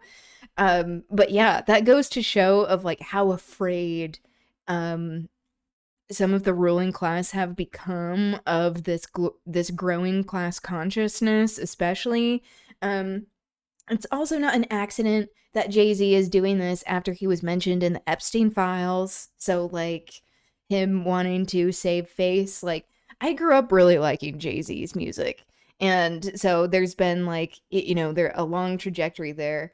And like it's good to acknowledge when people have become part of the problem from like the place where they claimed to want to support, of like Jay-Z saying he was going to do all of these things like in the projects in Brooklyn where he grew up, but then like when he's gotten this much money, the only thing he really has done is like buy up expensive places in Dumbo and just have like financial literacy classes available as opposed to like distributing some of his wealth. So like yeah, FD calls this out a lot with Jay-Z and his music and like his just persona and lack of activism and stuff. So I love that he also called that out. It's just like part of the series of FD calling him out. And while there's some problems to work out with the who's and the what's and the whys, the fact that Zionism is now seen as a negative thing in America is a huge change. And the online left in particular is a part of all those changes. As I've said in other videos, the left is very far behind in terms of actual tangible power, but we have skyrocketed in terms of presence and visibility. However, we are incredibly inefficient as a movement right now. And we won't get better until we stop identifying as fandoms for certain politics and start en masse doing those politics.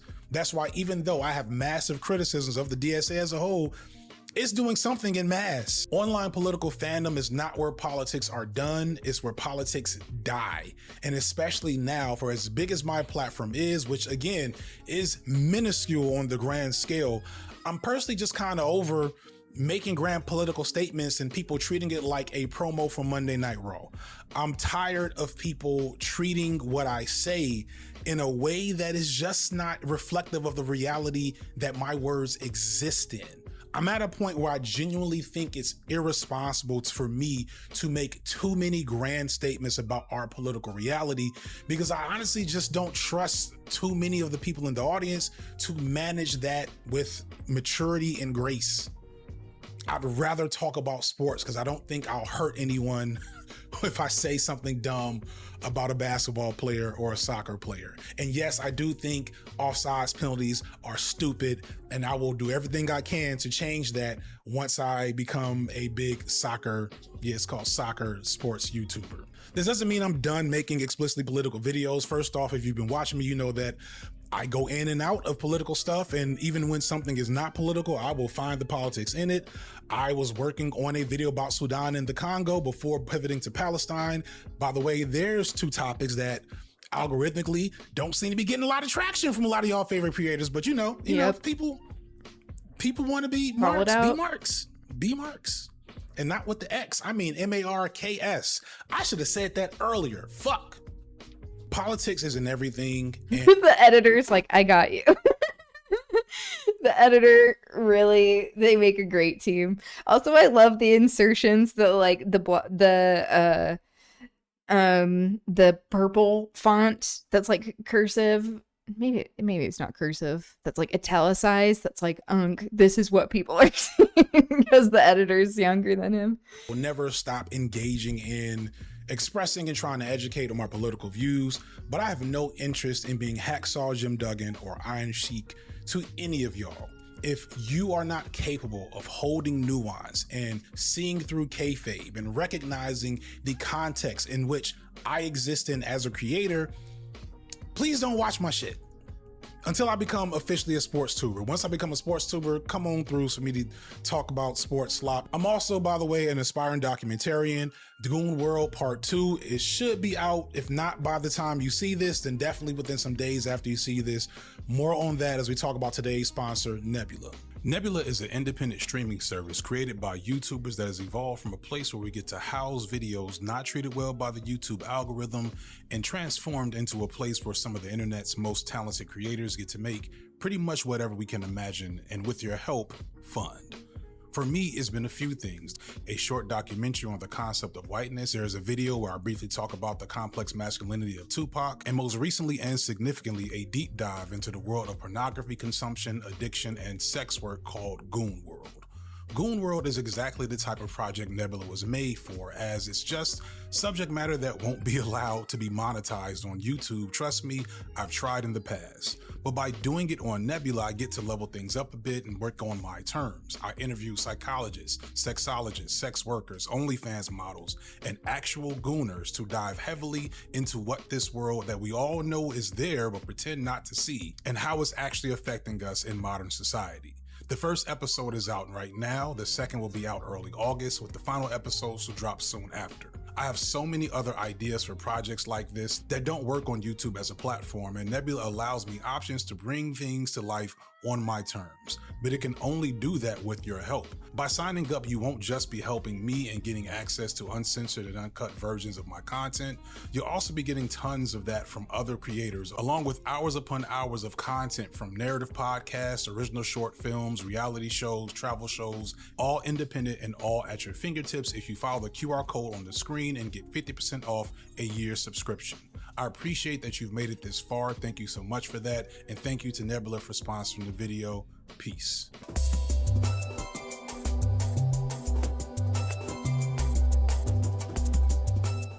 Nebula, employee owned.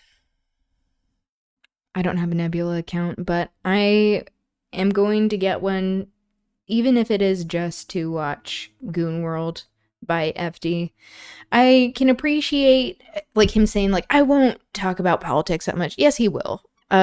Especially with like the things that he's passionate about. He usually brings it back to liberation movements as well.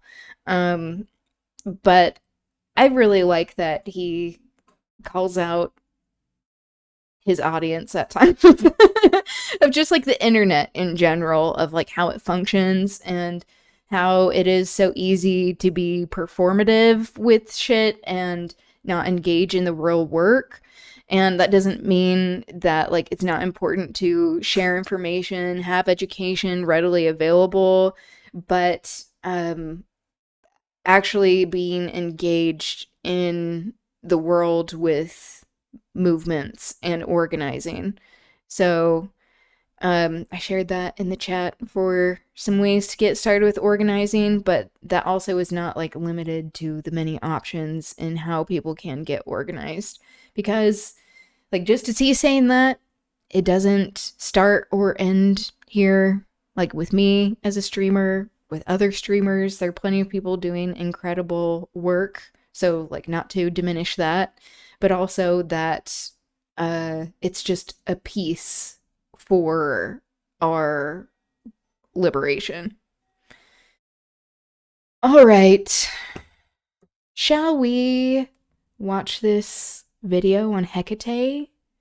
I know that's a little bit of a departure, but maybe not really, as we're talking about, or we're reading Macbeth, talking about the historical context of the ethnic cleansing of the people of Scotland by James VI/1st, King James, and how something that we often talk about here is the interconnected nature of our human existence, that history is a continuing thing, especially with current events happening with all of this return to McCarthyism and these modern day witch hunts, that it's good to understand what the legacy of all this is, the history, but also frame this in a way that is empowering as well, of like actually getting the history of Hecate, the goddess of witchcraft, who is incredibly important to people who practice witchcraft in the past and today, and how witchcraft and like covens can be a place of queer acceptance, of breaking down these colonized systems and oppressive systems, especially when, you know, they are matriarchal in nature, that there is a reason why there is like quite literally this demonizing that has happened of witches, whether it's like imposed the perceptions of what it means to be a witch, or whether it has been just embracing, you know, indigenous identity or practicing, you know, traditions that fall outside of these oppressive ones of colonizers. That there are many people today, especially feminists, queer people, that embrace witchcraft as a form of tapping into heritage, indigenous heritage and roots, but also as a way to reframe what we even understand to be power, where power lies, that there are things that can exist outside of these oppressive ones where we actually believe in the interconnected nature of everything, and that there are elements to existing in the world that cannot be controlled necessarily. I don't know if any of that was really coherent. But anyway, shall we watch this? Okay, I'm gonna refresh this so that it doesn't yell at me and say that the content's not found. I know it's here, bitch. I know it's here. Today's video is sponsored by Squarespace.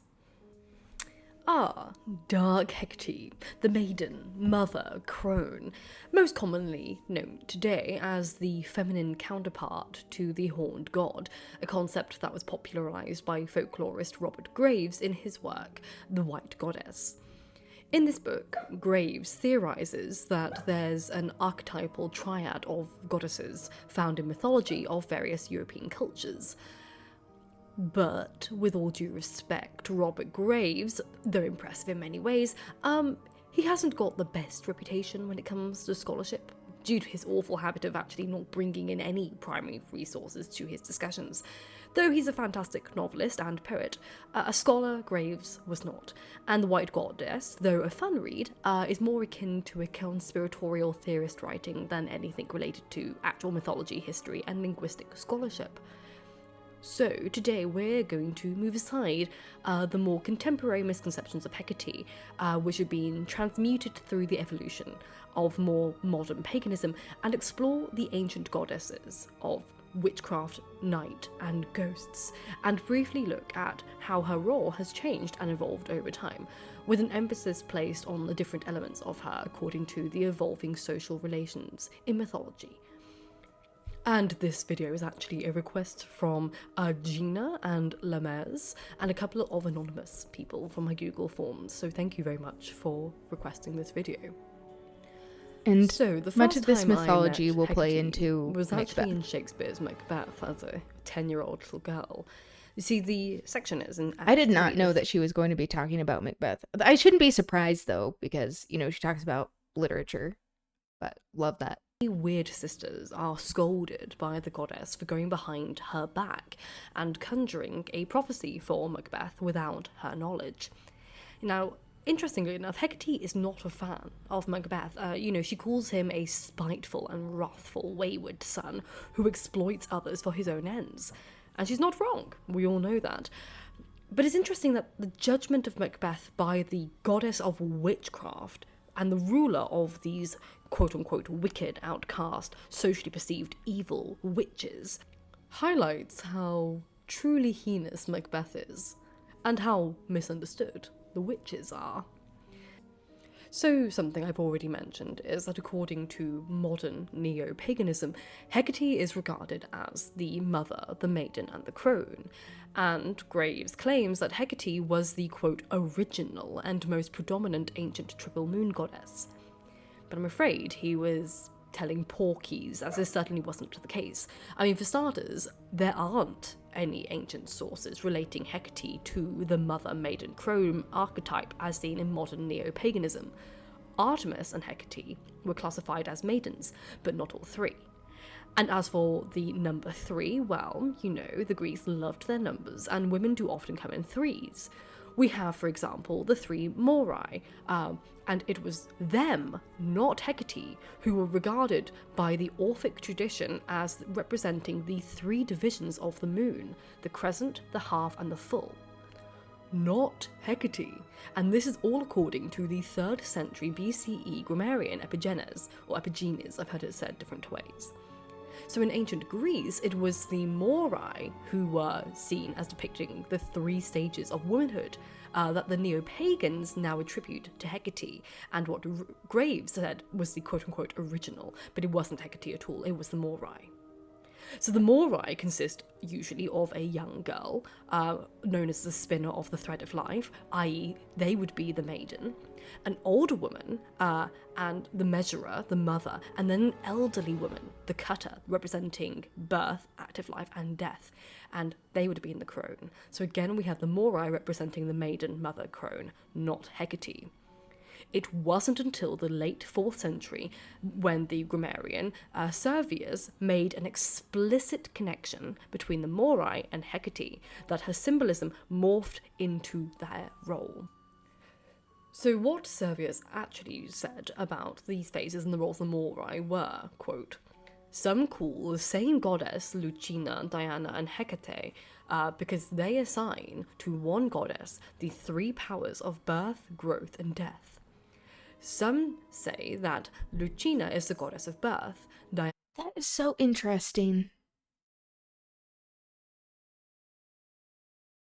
Called the same goddess. Wow.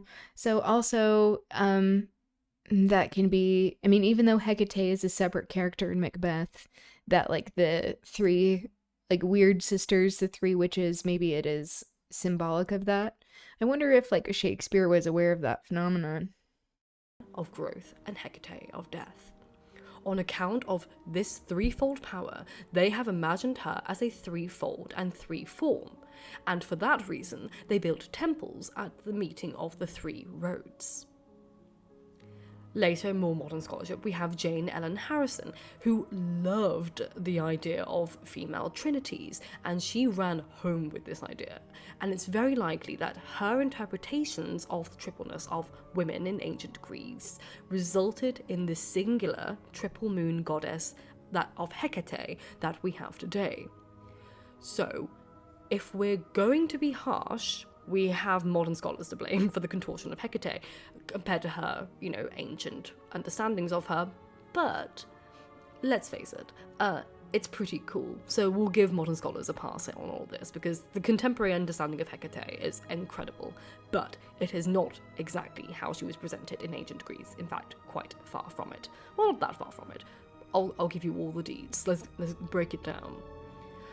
So for ancient Hecate, she wasn't a triple goddess. She was much more than that. As one of the goddesses of the underworld, Hecate was chthonic. She was the chthonic goddess of the underworld. She was also the goddess of magic and witchcraft. She was also known as the Nyctipolos, she who wanders at night, and the Scalacagetes, the leader of dogs. As a goddess of the crossroads, she was a trioditis, i.e. she of the triple road, translated into trivia by the Romans. We'll get onto that topic later. And the Enodia, she of the road. And in her capacity as a helper to mortals, she's also known as the Soteria, the saviour, the Atelos, the tender, and the nurse of the young, and the bringer of light, the Phosphoros. So as you can see, she is far more than just 3 things. She was a lot. Now, Hecate's origins aren't exactly set in stone either, with all ancient things, The ancient writers have their differing origin stories and different parentage. So the most famous example is Hesiod. Hesiod, among other writers, claim that she was the daughter of the Titan Perseus and Asteroe. But Musaeus of Athens claims that she is the daughter of Asteroe and Zeus. Then we have the lyric poet Bacchylides, who doesn't give her traditional parentage and instead claims that she sprung from night itself, whilst Euripides claims that she is the daughter of Leto. In Thessalian legend, she is said to have been the daughter of Admetus and a Phaeacian woman, and was believed to be close of kin to Aeetes and Circe of Colchis. The Hesiodic fragments claims that she has no siblings, and that no clan or tribe claimed to be descendants of her. According to most traditions, she appears to have been an ancient Thracian divinity and a titan, and the only titan to serve under Zeus after the Titanomachy. And Zeus must have really liked her because he gave her the power to rule over the heaven, earth, and sea, bestow mortals with wealth, victory and wisdom, and good luck and prosperity, and withhold these elements from the mortals if she thought they deserved it. Now, this very broad stroke of power bestowed upon Hecate led to her downfall in terms of congruent literature and ancient imagery, as throughout history she was confounded and identified with several other divinities, including Demeter, Rhea, Artemis and Persephone herself, and eventually became a mystic goddess, to whom the mysteries were celebrated in Samothrace and Aegina. However, this conflation explains why she was so easily included in the Homeric hymn of Demeter. So, I've already discussed the Homeric hymn of Demeter, but let's talk about Hecate's role in it. According to the hymn, she was, besides Helios, the only divinity who, from her cave, observed the abduction of Persephone. Now, this will be important later, so remember it. Helios and Hecate, according to the hymn of Demeter, were the only two gods to have witnessed the abduction. So, with a torch I don't know if I knew that. the fearless chthonic goddess defied Zeus and Hades alongside Demeter to go and find Persephone, demonstrating her role as a defender of mothers and maidens. The caption said Catholic, but she's saying chthonic. I don't know why I'm saying Persephone this way either. Just a fun case study to those unfamiliar with dyslexia. Makes no sense. The protector of justice. I didn't notice.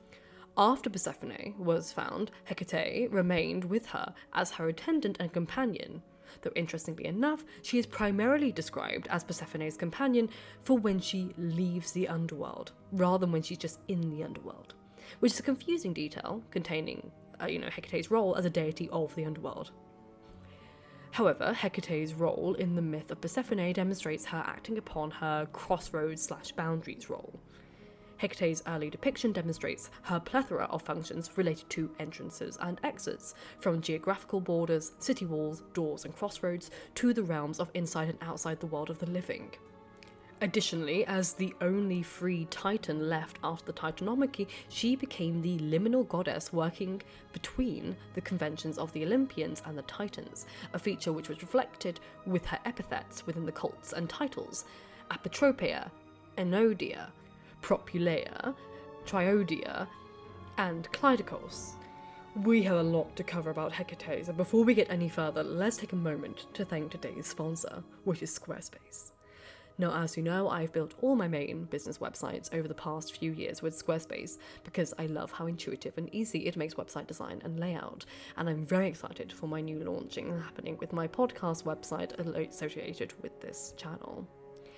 I don't know anything about coding, which is made using other website platforms incredibly frustrating, but with Squarespace, I can just drag and drop my content where I want it.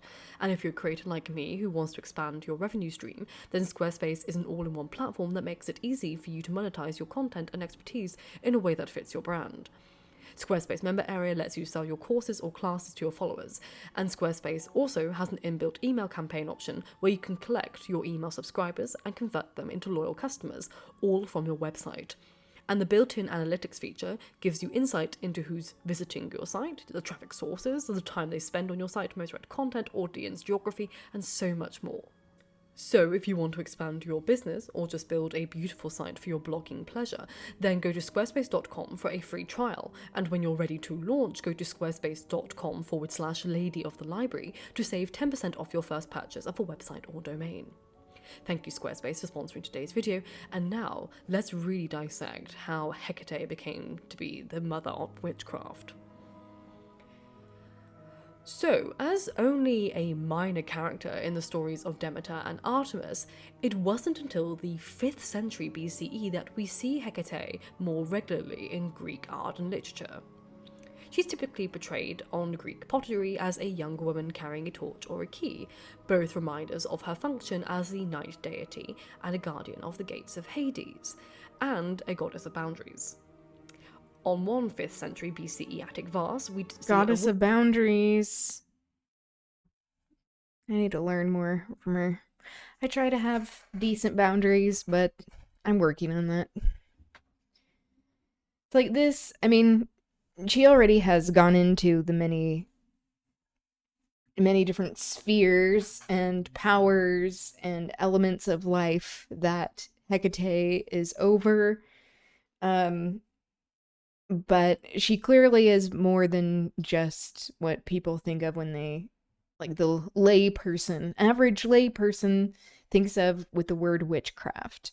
Especially when it comes to like some of these healing aspects of like being a savior, of like helping with children and stuff, that it's like this is often how people in history and like modern day people who practice witchcraft, not in a way that is to like intentionally hurt people, is that it is a service for people to connect people with something much larger. Offering the goddess a puppy and a basket of cakes. So, Hecate was a woman of fantastic taste. Now, obviously, if you're associated with Hecate in any shape or form, you've probably picked up on the symbolism of her three faces, her tripleness. Sometimes in classical and Hellenistic periods, she appeared as a three-faced goddess on a single body, and other times she is a three-faced and three-bodied goddess. As the goddess of the crossroads, it's understandable that each of her bodies faces a different direction from one another, and it's usually around a column.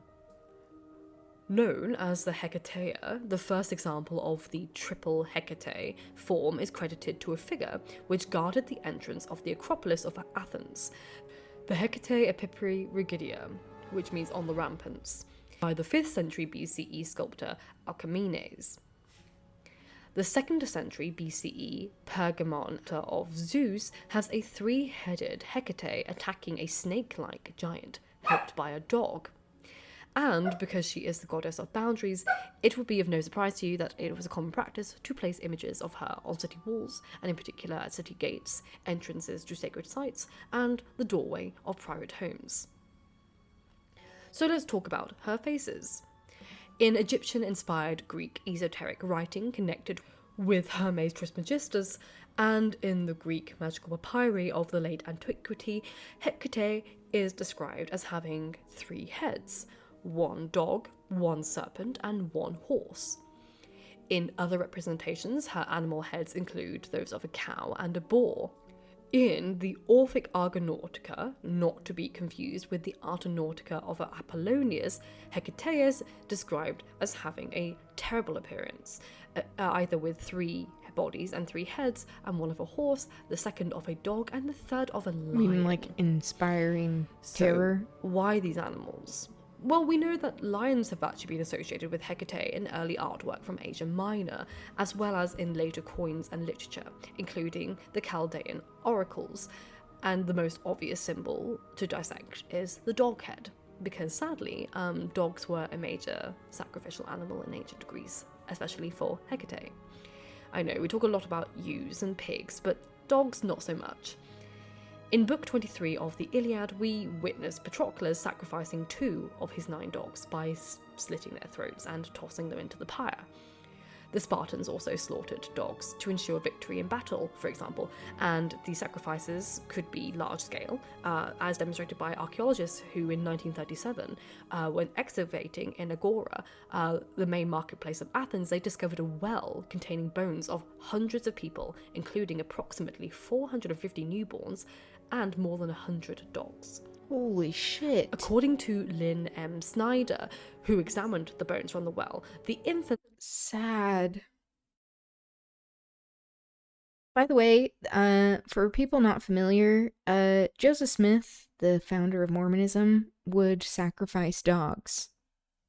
So, that's something that people who are practicing Mormons will not be telling you, that they don't learn about this. Most likely died of natural causes, but the dogs were, quote, most likely sacrificed as part of the purification ritual after birth, whether successful or not. So several ancient Greek sources identify dogs as the victims of choice to cleanse the pollution caused by both death and childbirth. And we have seen examples of how dogs were sometimes sacrificed to Hecate, and the leftovers of sacred suppers in her name, which were also left out for the hounds. Another reason why one of her heads may have been a dog is that it's believed it symbolises Queen Hecuba. So, after the fall of Troy, Odysseus takes Queen Hecuba as his captive, but during the voyage back to Greece, she murdered the Thracian king and was stoned by the locals. And in some myths, she throws herself off a boat, and in others, as punishment, the gods transform Hecuba into a black dog. So rather than being murdered and stoned, she throws herself off, but she's still turned into this black dog. And it is after that that she becomes the familiar to the goddess Hecate. Familiar meaning like animal helper. In Hamlet, there is a speech, this monologue done by an actor all about Hecuba. So clearly, Shakespeare was familiar with various forms of mythology and tradition, but often would,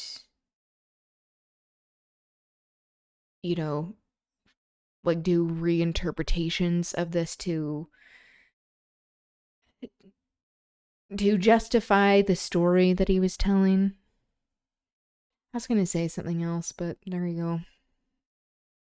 This myth aligns Hecate with the goddess known as Bendis, who is the Thracian goddess of the moon and hunting. I know, it's like Artemis, I know, it gets really, pulled together. Anyway, Bendis was worshipped with Bacchic-like orgies in the wilds of Thrace, and was offered dogs as sacrificial animals as well. And it's important to note that Bendis isn't a tit for tat of Hecate, nor is Bendis an epithet for Hecate. Rather, she was a goddess the Greeks identified with Hecate, Artemis, and Selene, but not the same thing. It'll get worse when the Romans come on board, don't worry. Additionally, the Hecuba dog was not Hecate's only familiar.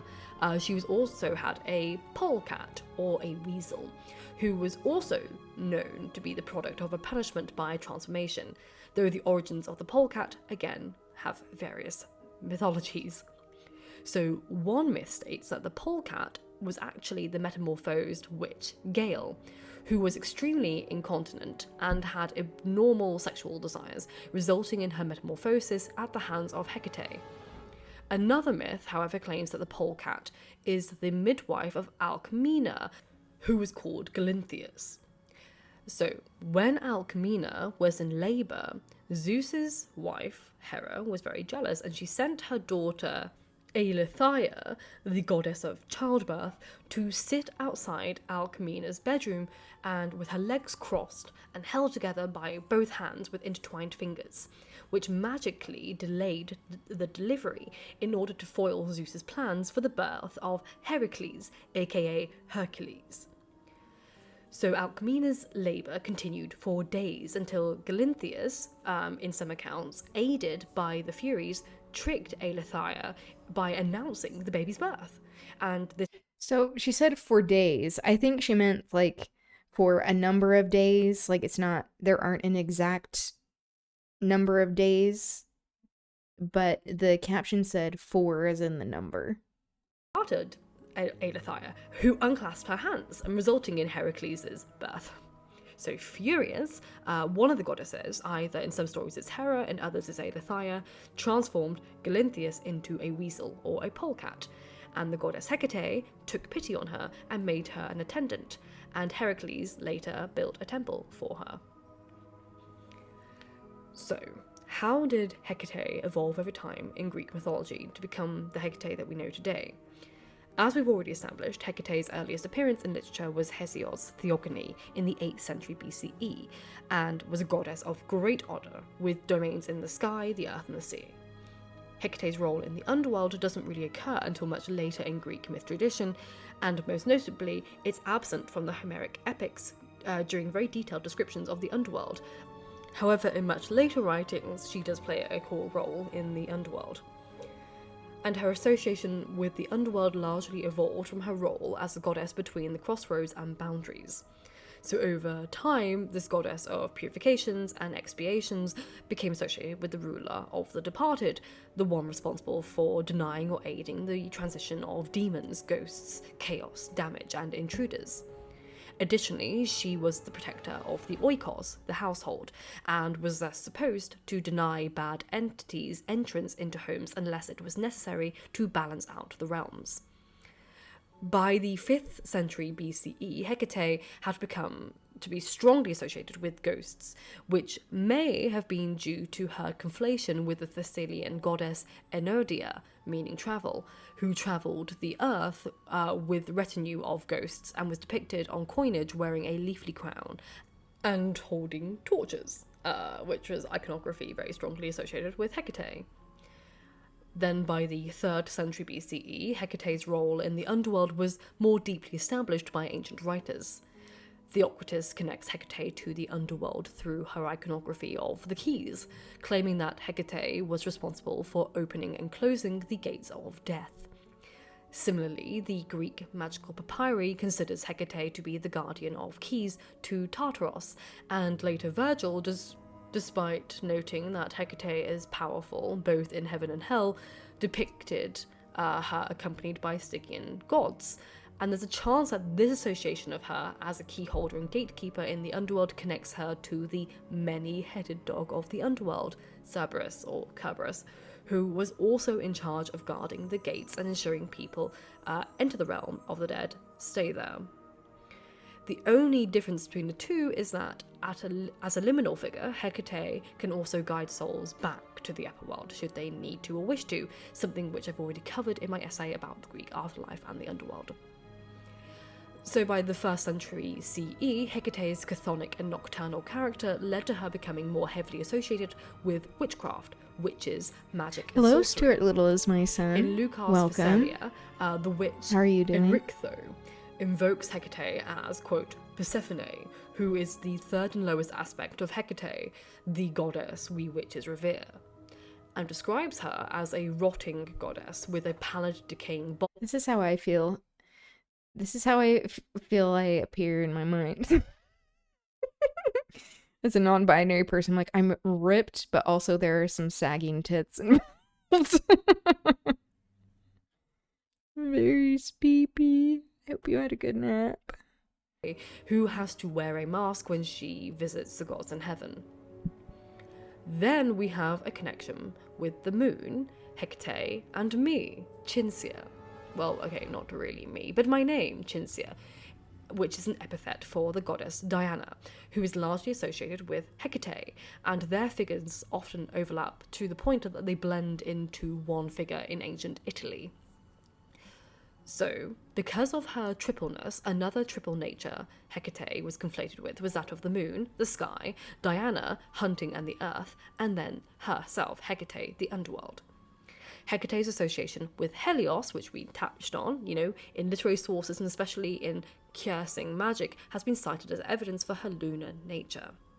However, I should stress that her overt association between the moon and Hecate and the lunar nature comes much later, which is why I'm going to use the word Diana rather than Artemis, because it's very much a Roman thing rather than an ancient Greek thing. After all, there is no artwork before the Roman period connecting Hecate to the moon. But, remember that thing I told you to talk about, remember in your head about the Homeric hymn to Demeter? We saw Helios and Hecate working together to inform Demeter of Persephone's abduction. And this, some people believe, is an example of the sun and the moon working together to inform others of things happening on Earth, because they can witness everything at all times from above the Earth. Thus, arguably, her role alongside Helios implies that Hecate is a representative of the moon in this circumstance. And this isn't the only ancient Greek associations with Hecate and the moon. I mean, for example, we have Sophocles' Lost play, The Root Cutters, where Helios is described as Hecate's spear.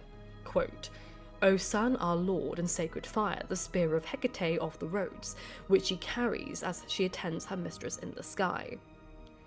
Okay, so this speech from the Root Cutters may or may not be an intentional association of Hecate with the moon, but we don't have any more of the fragments, so we can't really analyse it further. And then we have Seneca's Medea, who invokes her patron Hecate, whom she addresses as moon, orb of the night, and triple form. We also have further examples from antiquity where Hecate and the moon goddess Selene are frequently identified with each other and a number of Greek and non-Greek deities. But then, much later in ancient Italy, the triple unity of the lunar goddesses Diana, Luna, and Hecate become ubiquitous features in depictions of sacred groves, where Hecate slash Trivia, or Trivia, marked intersections and crossroads along with other liminal deities. And yes, to make this super confusing, Trivia, or Trivia, I've heard it pronounced different ways, but Trivia was an epithet for both Diana and Hecate, which conflated the two figures even more to the point where the Romans celebrated the multiple identities of Diana as Hecate, Luna, and Trivia. So all that is to say, is basically I'm Hecate. Anyway. I love that conclusion. All that is to say, I'm Hecate. That's what this video essay is all about. It also just goes to show how like myth over time, like the rewriting and different perceptions. Juniper's in here. She's getting a drink. You can see her. How it can lead to all of these different interpretations, and how there is not like necessarily one way to be viewing things. So we'll stop here for today. And hi, Teeny. Hi, how was your dinner?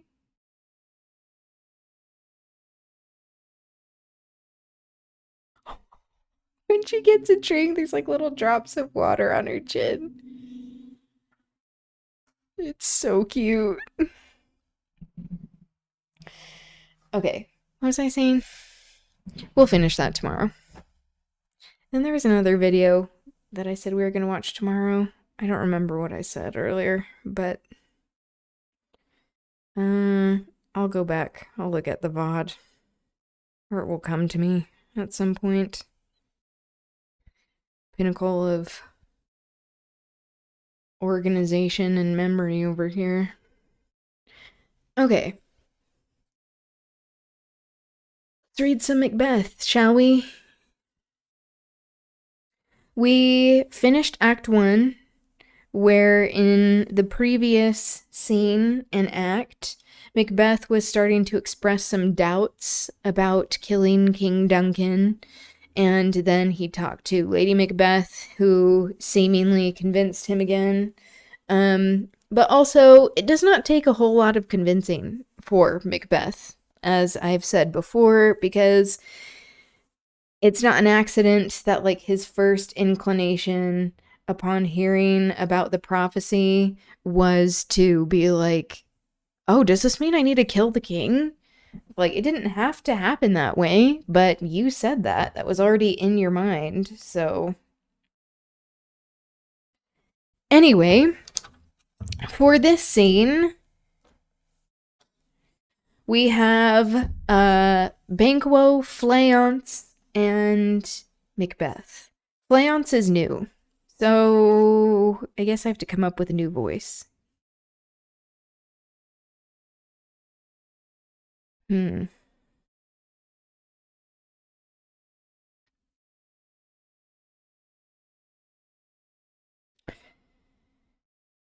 I'll figure something out. I'm trying to think of like how I'm imagining him in my head. All right. Enter Banquo and Fleance with a torch before him. Banquo. How goes the night, boy? Meaning, how much of the night has passed? Fleance. The moon is down. I've not heard the clock. Banquo. And she goes down at 12? Fleance. I take it 'tis later, sir.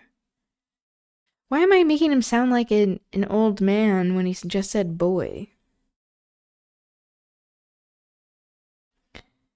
Okay. I guess that does make sense, because in the previous scene, Macbeth said he only wanted men children around. So, like, young men who do not have as much experience in fighting.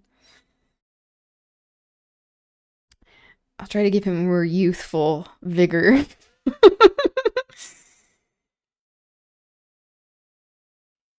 The moon is down. I've not heard the clock. Banquo. I also don't know what accent that is. Oh no. And she goes down at 12. I take it 'tis later, sir. Banquo giving Fleance his sword. Hold, take my sword. There's husbandry in heaven. Their candles are all out. Take thee that too. Footnote, some article of clothing or armor. A heavy summons lies like lead upon me, and yet I would not sleep. Merciful powers restrain in me the cursed thoughts that nature gives way to in repose.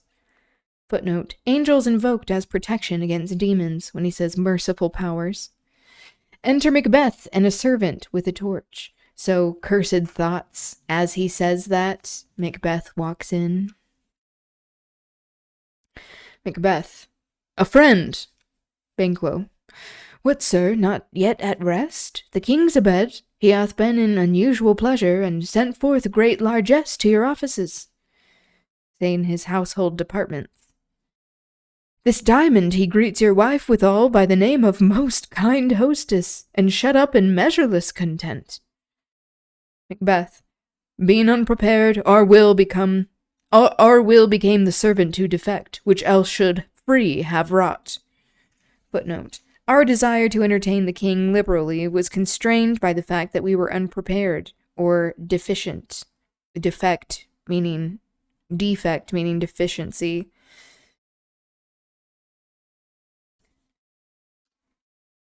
Banquo. All's well. I dreamt last night of the 3 weird sisters. To you they have showed some truth. Macbeth. I think not of them. Yeah, right, bitch. You sure do. McBitch. Yet when we can entreat an hour to serve, we would spend it in some words upon that business, if you would grant the time. Banquo. At your kindest leisure. Macbeth. If you shall cleave to my consent when 'tis, it shall make honor for you. Footnote. If you will support my opinion or my cause when the time comes. Hi. Welcome. I don't know if you could hear her. Hi. She's feeling very sassy after eating.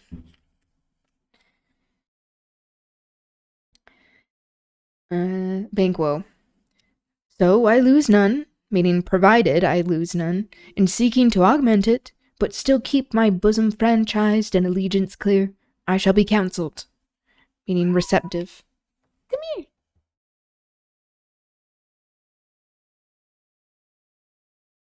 What's up?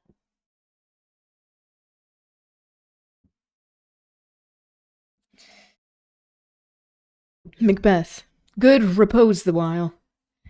Banquo. Thanks, sir. The like to you. Exeunt Banquo and Fleance. That's rude. Fleance and Fleance is in brackets. So just saying that, like, oh, he's not that important. Of course he's going to leave when Banquo leaves. Jeez. Macbeth to the servant. So there's a different servant besides Fleance? Did I read that in the stage direction? I thought Fleance... Is there a servant already on stage, then, I'm guessing?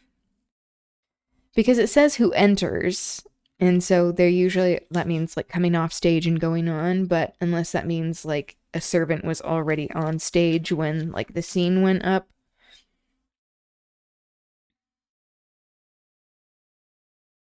Macbeth to the servant. Go bid thy mistress when my drink is ready. She strike upon the bell. Get thee to bed. Exit servant. Is this a dagger which I see before me? The handle toward my hand? Come, let me clutch thee. I have thee not, and yet I see thee still. Art thou not, fatal vision, sensible to feeling as to sight? Or art thou but a dagger of the mind, a false creation, proceeding from the heat-oppressed brain, meaning fevered? I see thee yet. So also, like, with his conscience making him so he's going back and forth. Should I do this? Should I not? She's getting another drink. I don't think you can hear that, but it's just like a little ding, ding, ding, ding. Very cute. So we see how he is continuing to like go back and forth with his conscience, and how it is this sort of like, he is already describing it as potentially something that could drive someone mad. I see thee yet, in form as palpable as this which now I draw. Thou marshallest me the way that I was going, meaning guide with marshalling, and such an instrument I was to use. Mine eyes are made the fools, o the other senses. O thee, because it's like O apostrophe, apostrophe, O the other. It's to help make the meter fit. Mine eyes are made the fools, o the other senses, or else worth all the rest. I see thee still, and on thy blade and dudgeon gouts of blood, which was not so before. There's no such thing. It is the bloody business which informs thus to mine eyes. A bloody business, that's also a Shakespearean phrase. Now o'er the one half-world nature seems dead, and wicked dreams abuse the curtained sleep. So he is saying, like, now his dreams are nightmares. Witchcraft celebrates pale Hecate's offerings. Sacrificial rites offered to Hecate, Greek goddess of witchcraft and of the moon, and of many other things, as what we were just learning about. And withered murder, alarumed, meaning roused, alarumed by his sentinel the wolf, whose howls his watch thus with his stealthy pace, with Tarquin's ravishing strides towards his design, moves like a ghost. Footnote. So Tarquin is a Roman prince who ravished the chaste matron, Lucrece. Shakespeare tells the story of the rape of Lucrece. Yeah, saying you ravished someone, that's romanticizing rape. That word.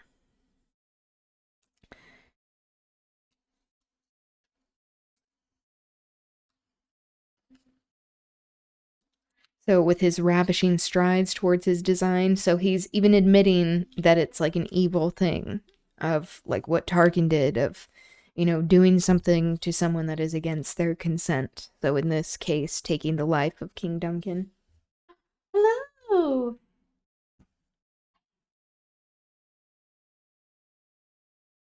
There you go.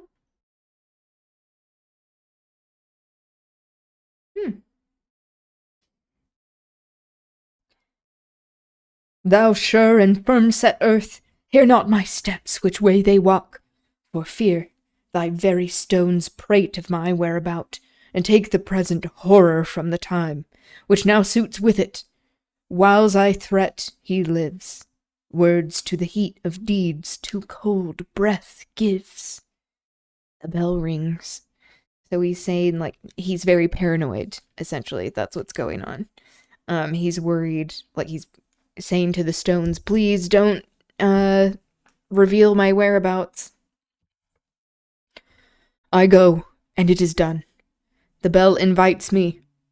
Hear it not, Duncan, for it is a knell that summons thee to heaven or to hell. Because a bell was usually rung after someone died, like in a church. That signals a funeral, which the term death knell refers to that of a bell ringing. Okay, that's a very famous monologue that Macbeth has where he's about to go and commit the deed. His conscience is still nagging at him. He is making all of these comparisons to mythology and how he feels like he doesn't excuse me, he feels like he doesn't have a choice, that like the witches and what they said is hanging over him. But it's like, you have a choice. You're continuing to do that. And it's his conscience that keeps popping up and trying to convince him that he doesn't have a choice, that it was all the witches doing, and that he is seeing himself as some of these more like evil characters or people in mythology too. So it's like he is aware of what he is doing, and that makes it so he doesn't have the kind of like shamelessness and like a complete lack of empathy for other people, or like even trying to see things like from other people's perspectives that like many other Shakespearean characters have, like Richard III, certainly, Iago, Claudius, some of these evil characters that, as we read in the introduction, it does set him apart a bit. And once again, it does kind of like project this like evil type of mentality of plotting and ambition, of it being on the shoulders of the women of the play, whether that's Lady Macbeth, whether that's on the witches. So also that is not helpful for feminism, which is why, you know, Shakespeare was not necessarily this proto-feminist, as we have said before. But, and what many people say, people much smarter and well-read than I, but, it does also go to show that, like, he gives Lady Macbeth intelligence and ambition, a personality that many people at the time were not giving women. So, just calling out all of these things. All right, that'll be the end of the stream for me today, but thank you all for being here. I know, once again, we're kind of all over the place, but I appreciate you all. Tomorrow, we'll continue talking about Hecate, and then that other thing that I forgot that we would be talking about. So, I'll look what that was. I'll look up that. Anyway, it was lovely being with you. I hope you all have a good rest of your day, evening, wherever you are, and I will see you soon. Okay, bye.